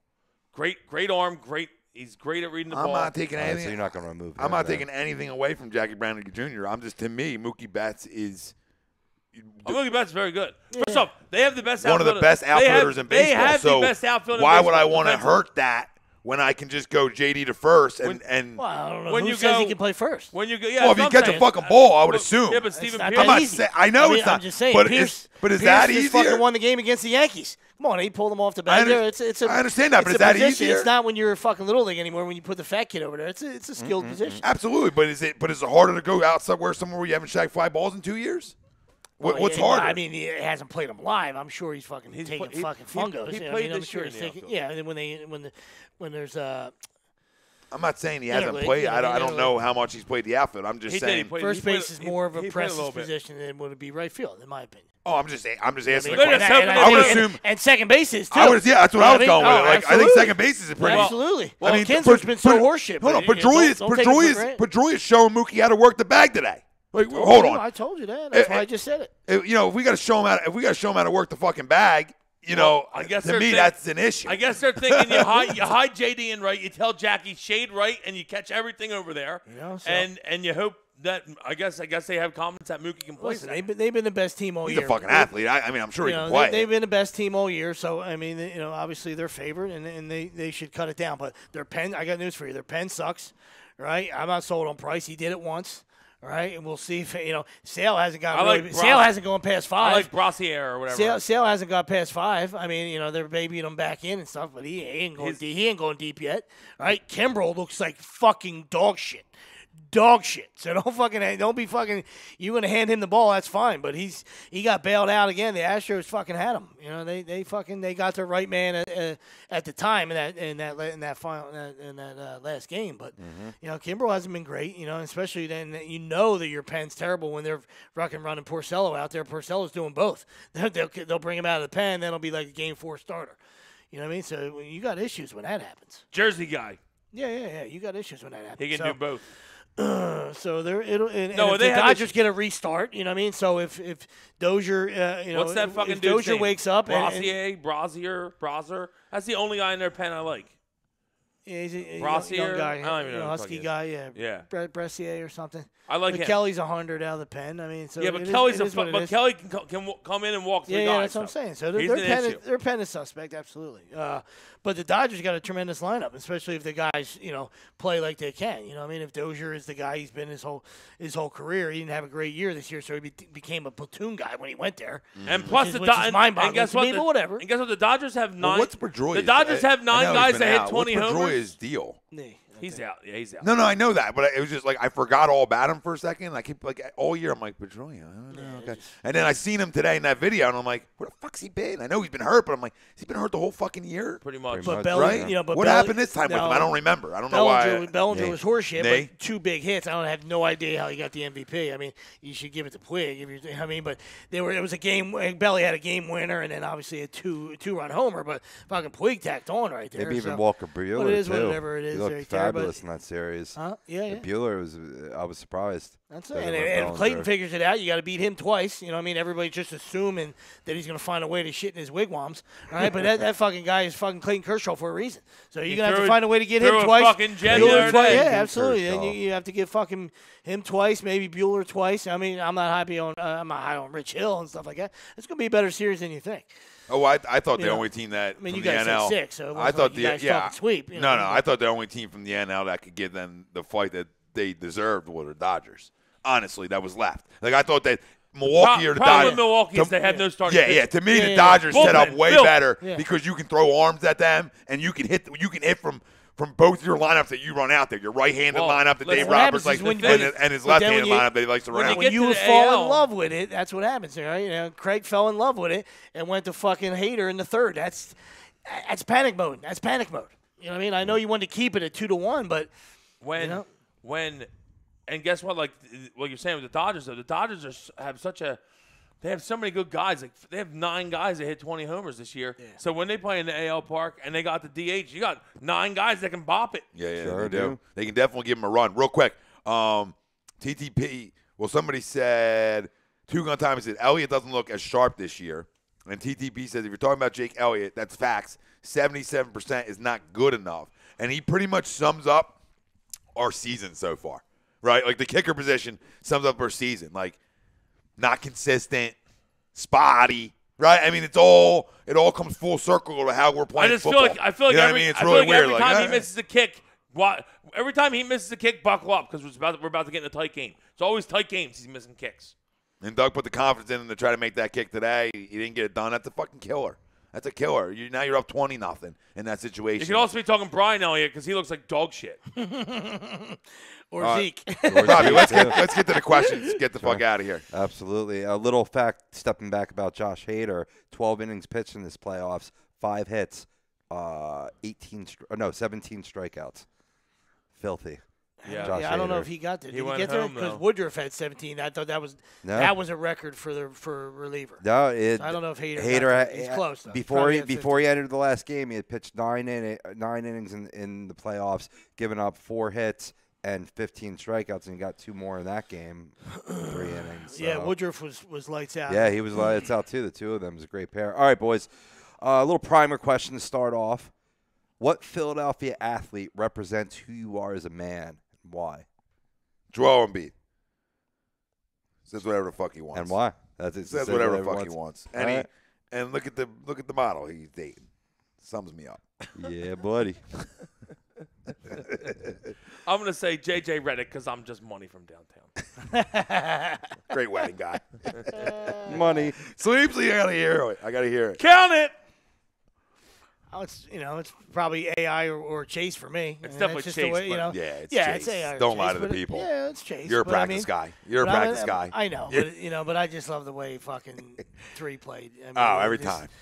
It didn't matter his size. He didn't give a shit. All right, but yeah, of course I leave. But, I played with my hair on fire, and I coach with my hair on fire, and I fucking do as much as I can with my hair on fire. Fair enough. Fair enough. Light it up. Up. All right, next one, boys. Trivia question time. We're talking about the Dodgers. Wilson's going to win this. Who was the last Dodgers starting pitcher to win an NLCS Game 7? Jesus freaking Christ. I'm going to say What was it? The last starting pitcher to win Last, Koufax. NLCS Game 7? Yeah. yeah, NLCS Game 7, not Koufax. A little more recent. Were they in 7? Were they in 7 last year? Yeah, that's Randy Oral? Johnson. That's Randy Johnson or Schilling.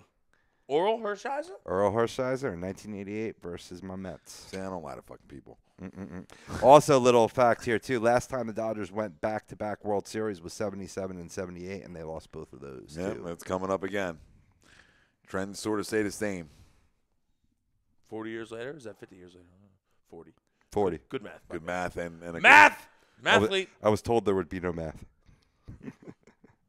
All right, number 3, getting back, brought up the Sixers a little bit. Who will be the under-the-radar guy who's going to help the Sixers to have, the most in having a successful season? I think it's Wilson Chandler. I think it's got to be Wilson Chandler. It's a vet. It's a guy who can score the basketball. Pretty good wing defender. To me, it's Markelle Fultz.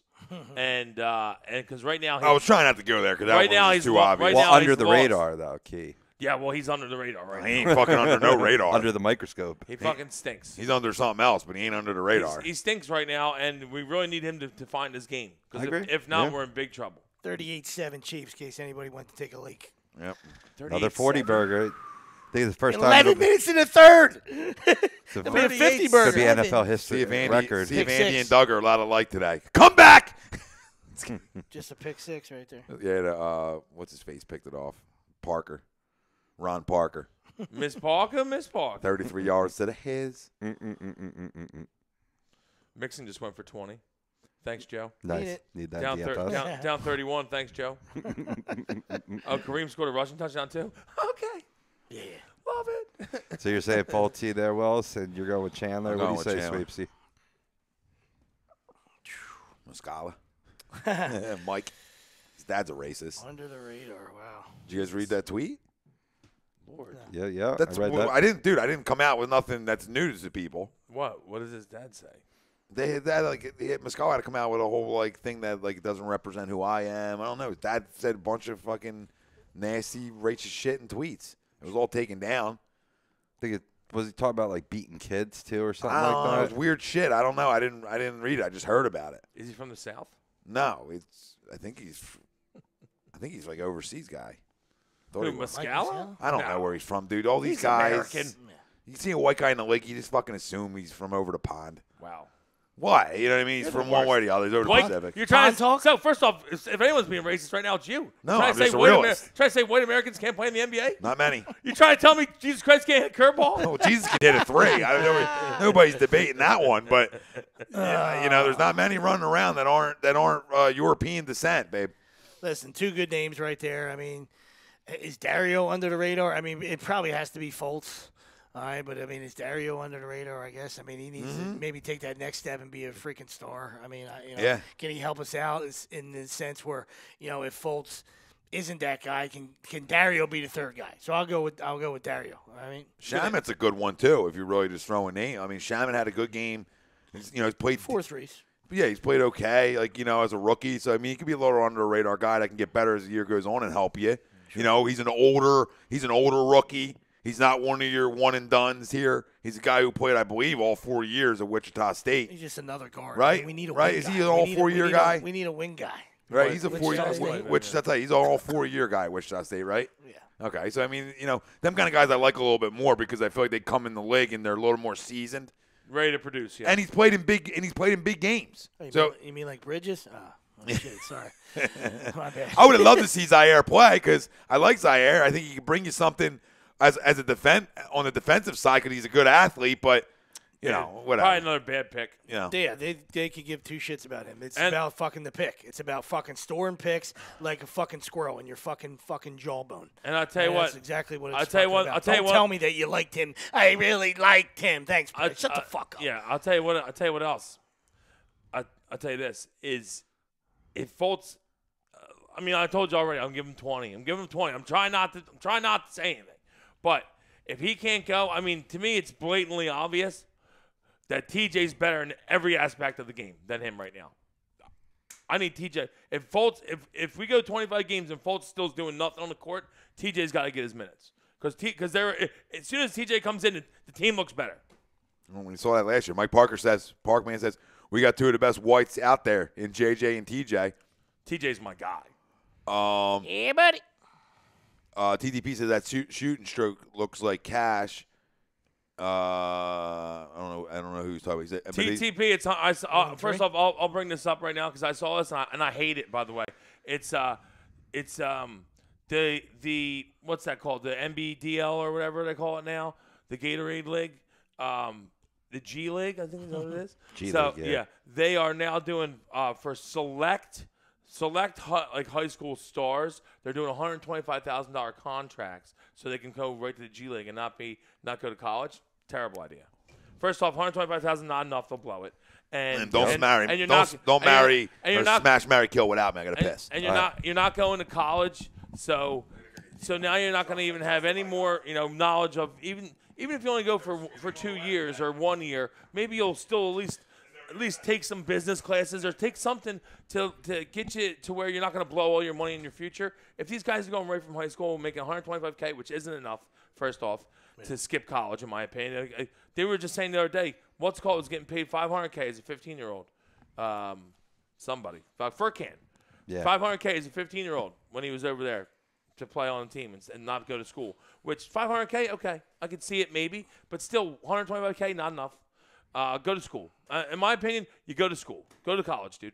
Like, you'll be a big man on campus. Like, why would you not want to be that? That's why I don't get it. Gain that experience, oh my God, that maturity. you got to actually fucking go. You got to actually, learn to be an adult. You got to go to class. Right. Oh, no, you can't just be a piece of shit. Like, if they just take this money and go to the G League, I bet you 75% of them won't make it in the NBA. They'll blow all their money, and then they'll be the next fucking broke piece of shit that's talking about how I was going to be a star one day. No, you weren't. Yeah, you just become a statistic. You know what I mean? Instead of just, there's nothing that can replace. I mean, there's obviously, money talks and bullshit walks, but the college experience is nothing like it, right? It helps you not only in your, social, as an education. Get a freaking education. You get an education paid for, right? You get the social aspect. You become a great teammate. You learn how to win there sometimes. Right. You know what I mean?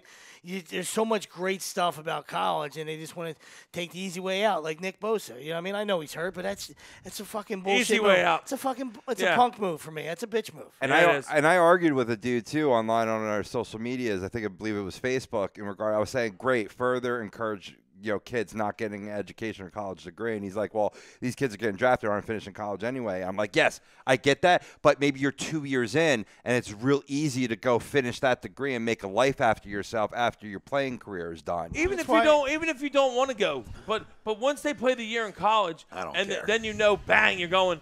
Okay, you're going top 10. You're going to get a ton of money. Sure. Like some of these guys Make might it get worth this $125,000 and We're go talking about- and fall into drugs, fall into something which happens to a lot of them. Sure. Fall into pussy, fall into drugs, and now what? What do they got? They got nothing. Money, pussy. Listen, money, I'll be honest with you guys. I don't for this league, unlike other leagues, and this is real because I can be with it. For this, I know it's not going to be many guys. Though TP saying it's only going to be for this league, the elite man, of the elite. For this league, there'll be Listen, probably. I bet you there'll be three to five that do it in the next couple years. Does it hurt the college game a little bit? Yes, but for this league and for a lot of guys that come from inner cities and a lot of guys that 125K ain't gonna help you. just listen to me, man. If you're talking about a select guys, he's good enough to be a top pick in that next year's draft. Okay, You hope. just can you just hear me out on it? Why I don't get up in arms about it? Because these guys are going one and done anyway. They're going one and done anyway. Yeah, but maybe they take a business course while they're there. They don't give a fuck about the business course. Shit. If 125 grand is enticing you that much, to not go to college for 1 year, you ain't gonna go back then anyway when you get older. Well, you understand what I'm saying? Well, no, I agree. If a 125 taking you, like Sweep said, away from that experience, and that little bit of money taking you away from that experience, or you need it that bad right then and there because of family situations or whatever, you know what I mean? Like, the NCAA is the most corrupt son of a bitches in America. So when it comes to college athletes, I do agree. And that I don't buy into the whole. Some cash. I don't buy into the whole. Oh, will they get a full ride? For basketball, get the fuck out of here. Other sports, yes. Other sports like football, where you have to stay 3 years. Well, stay then. No one's making you go to the fucking NBA. Listen, brother. When an agent gets in your ear and tells you can make the way money NBA players are making right now, and you can go make that kind of money right now. But guess right what? now, then you jump on it, man. He should also tell. But then, if he was smart, if the player was smart, he'd also have someone in his corner who would tell him, guess what? Of all these guys, like the agent's telling you, yeah, you can go and get paid right now. Go top 15, right? But he would tell you, guess what? 55% of these guys that go first round, they're out of the league in 3 years, and they're broken 5. No. So maybe stay 3 years, learn more, refine your game. Then when you get drafted, you get the second big contract. But we're not talking the big about contract that sets you up for the rest of your life. But we're not talking about top 15 guys. Because we're talking about select few guys. Well, if you're going top 15 in the NBA draft, you're select few guys. Out of high school, you're trying to tell me that these other guys in college aren't going to go above these guys? No, you said 3 to 5 over the next few years. Yeah, that's what I said. So that's not a lot of guys. No, it's not a lot of guys. To me, that's a select, really good, top 5 recruits in the country. So listen. It's like for football, like the Bosa thing, it drives me insane, right? Like football's different because you have to stay 3 years minimum. So to me, to stay the fourth and get your degree, you know what I mean? Okay, but for the NBA, you can play. And for these guys that are come from inner cities and stuff like that, who am I to tell them when they're not going there for the education? Not for college basketball. Other shit I can buy into it. Guess what, though? Not for college basketball. It should be the best time of your life. It should be. Big man on campus. Why would you not want to be because a $50 million guaranteed deal. It's still there, dude. You're 18. But it's going to be there. If you're a stud, it's going to be there. Yeah, but injuries and other things entice guys to leave early. Guys come back from every injury now. Listen, I get fucking shot on campus. Guys come back from every injury. Bro, if you're told you're a top 3 pick in the NBA draft, don't you sit here and lie to the fucking people. You're jumping. And if you say you're not, you're a liar, because I know you too well. But you can't jump out of high school. So I'm talking about after 1 year in college, you're saying. Yes. If you know you're top 3. Fine. But hopefully I still don't think it's enough. Which is stupid anyway. So they might as well. I would say just do away with it. If you have all these ideas, you might as well do away with it anyway. Right? Listen, the whole I'm one with and done is fucking stupid anyway. That hurts the game too. I think if you go to college, you should have to stay at least 2. Yeah. If you go to college, you have to stay at least 2. Now, you don't have to go. I think you shouldn't have to go. No. But if you go, you have to stay at least 2. Listen, I love college basketball. I think 3, Wells. It's my fucking but favorite. You can't do it. I would love to do 3. You can't do it. College basketball is my favorite. You know what I mean? A diehard Syracuse guy. All right, you'll be seeing in a couple months. I'll be smashing my head against the wall when Syracuse loses. So we're gonna be good as shit this year. I might not be smashing my head a lot, but we see we got a guy come back. And we got a quarterback too. Yeah, watch out. But you know what I'm saying, though. Like I'm not. Here comes the orange. You guys aren't. You're not wrong by saying that. Like, get your education. Your education is the most important. But when I'm talking about a guy who's a top 3 or top 5 pick of an NBA draft, like the fuck out of here. I ain't staying an extra year. I'm going to cash in on guaranteed money, all of it, not a portion, not a little bit. Every little bit of that is guaranteed. I agree with that, but I'm running every time to the money. But what I'm saying, what you're not getting. Call me a crumb. We're talking these high school kids. You're talking. You got to go play in the G League for 125. I don't do that though. I don't go to the G League. I go to college. That's what I'm saying. You go to college and you do these big programs in college. First off, you get paid anyway. I was gonna say you're not even going to class. Look at Zion. Look at Zion. Zion got loaded. The trucks got backed up for Zion to go to Duke. I saw blue chips. You're doing You're doing you're doing almost all your assignments via laptop while you're on the road. Yep. You're fucking flying first class everywhere for these big schools. You want to go play in the G League and ride buses around for a year? Fuck you. No fucking chance, dude. No chance. No chance. The G League is like fucking single A baseball, man. There ain't girls waiting outside to blow you, okay? Well, it's a totally different time, man. This is crazy. Like, you guys want to go? They're gonna get 125K, and you're gonna ride around in buses, and we're gonna go play in fucking Weehawken and fucking fuck, dude? They might have to No blow some chance, people to make dude. some extra side cash. Yeah, no chance. And I love the college game too, and I think there's nothing better than these guys and seeing guys stay 3 or 4 years and all that good stuff. And I'm not a guy who would go to the G League for $125,000 over going to college because I'm pretty much going to get $125,000 there anyway. So to me, I'll Play go. your cards right, you get more than that there. Yeah, well, to me, yeah, right. To me, Just keep your fucking mouth to shut. me, I would go That's all do it that. But Shut the fuck but I'm trying to see both sides of it, and the other side of it is like let's act like they're not getting paid from the school. But the other side of it is for a lot of these kids, I got a chance to cash in for $125,000 in this 1 year. That's more than I've ever seen in my life. No, I agree. So for a lot of them, it's I think- hard. I don't It's want just them, hard though because you're still talking about 90 to 100,000. I would it's hope- tough. It's tough I for would 1 year. hope- Now, if you're like it's a 5-year thing, you have to go play in there for 4. Then it's okay. It's 1 year. Then pound sand. But I'm saying, I would hope that they would have at least someone in their corner that's smart enough to tell them that this is a bad decision. Well, there is, but there's It's going to not be a 10 good- more telling you They'll that tell you it to is. take it. That's why you gotta have one person can't have- that cares about you. You can't have an Iverson Because- corner. 'cause You you're can't have an gonna- Iverson corner. You really shouldn't put that on them. There should be people in place in the G League, in the NBA that help. fucking do that for them. The You know what I help. mean? Like, you can't rely on the entourage. The entourage people that want to suck at the teat. They're Yeah. fucking Absolutely. leeches. Yeah, they're they're fucking like, take leeches. They're not 125K, gonna give tell us you- 30. We going to the club, Yeah, dog. they don't No, care. no, They don't no, care. no, So no. it's got to come from somebody else that fucking should be able to maybe help them manage their money and set them up for, what could be life. You know what I mean? Not for $124,000. Yeah, I'm yeah. just saying, but you know what I mean? Like, get them going in the right direction. Yeah, absolutely. And TTP's talking about a bunch of rookies have been balling out. And yeah, they have him. And he's talking about Jokic. And by the way, Nikola Jokic, by the way, is an absolute superstar. Yeah, they beat the Warriors. Super fucking star. And Big he's win. talking about Trae Young dropped 35 and then Quentin B says playoffs. There's still a chance. I think he's talking about the Eagles, and there's still a chance. Still sort of control our own destiny in a way with a lot of games up. Smash, marry, kill, Robbie. Are we there? One away. Marvin kicked a field goal down 38-7, in case anybody was still a Marvin Lewis fan. Dude's been the head coach since Shaq and Kobe were together without a playoff win. You're only Something stinks down there in Cincinnati. Hey, you I chipped don't know what it is. You got it down to 28. Attaboy, Marvy. I do have him getting 15. So I wouldn't mind 2 touches and a back door. Confidence builder. Real quick before Smash Mary Kill, we got some business to take care of. So last time we did these questions, I asked you who would win in a fist fight, Peyton Manning or Tom Brady, the GOAT, and we picked Peyton Manning.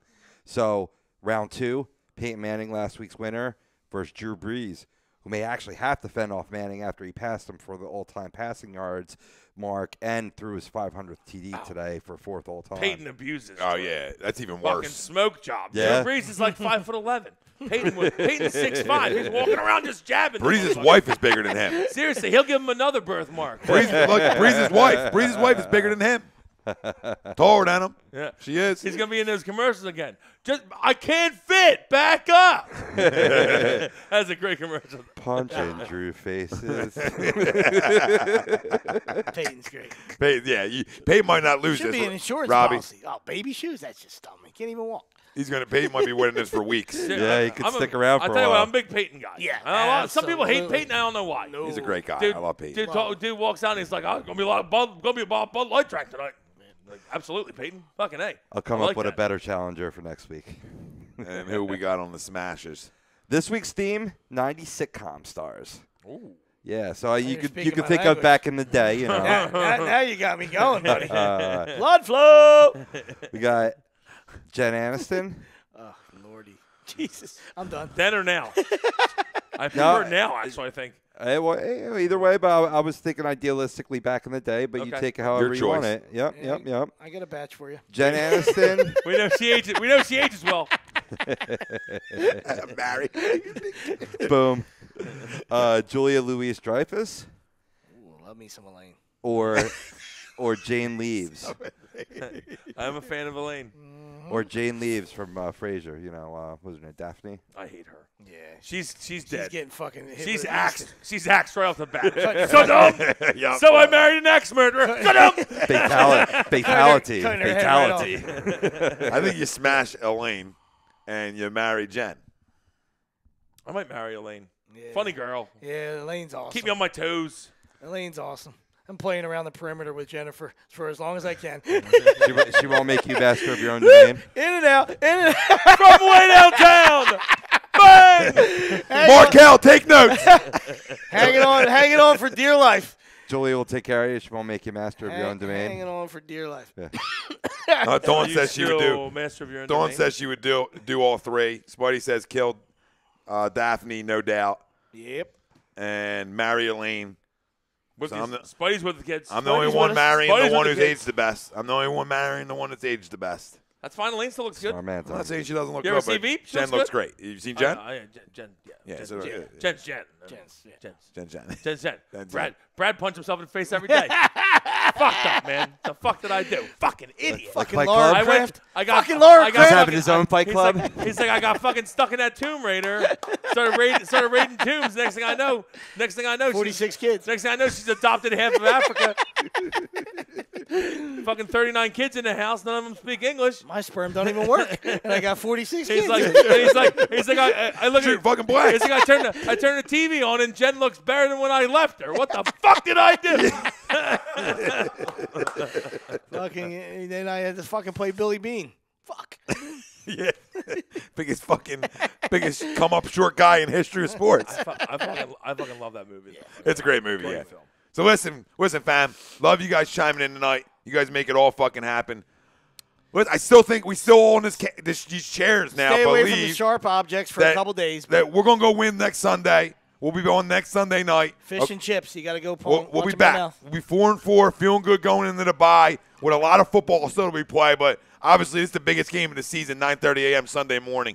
So we'll be on Sunday night, following the game, talking about it all, breaking down it all. Stay tuned all week long. Tons of shows here on A2 Day. I ain't gonna run through them all, but there's shows every night on this platform. We better win because legitimately your Sundays can be ruined tomorrow before the 1 o'clock games even start. Yeah, that's tough. Before you're even your eyes are even open, it's over.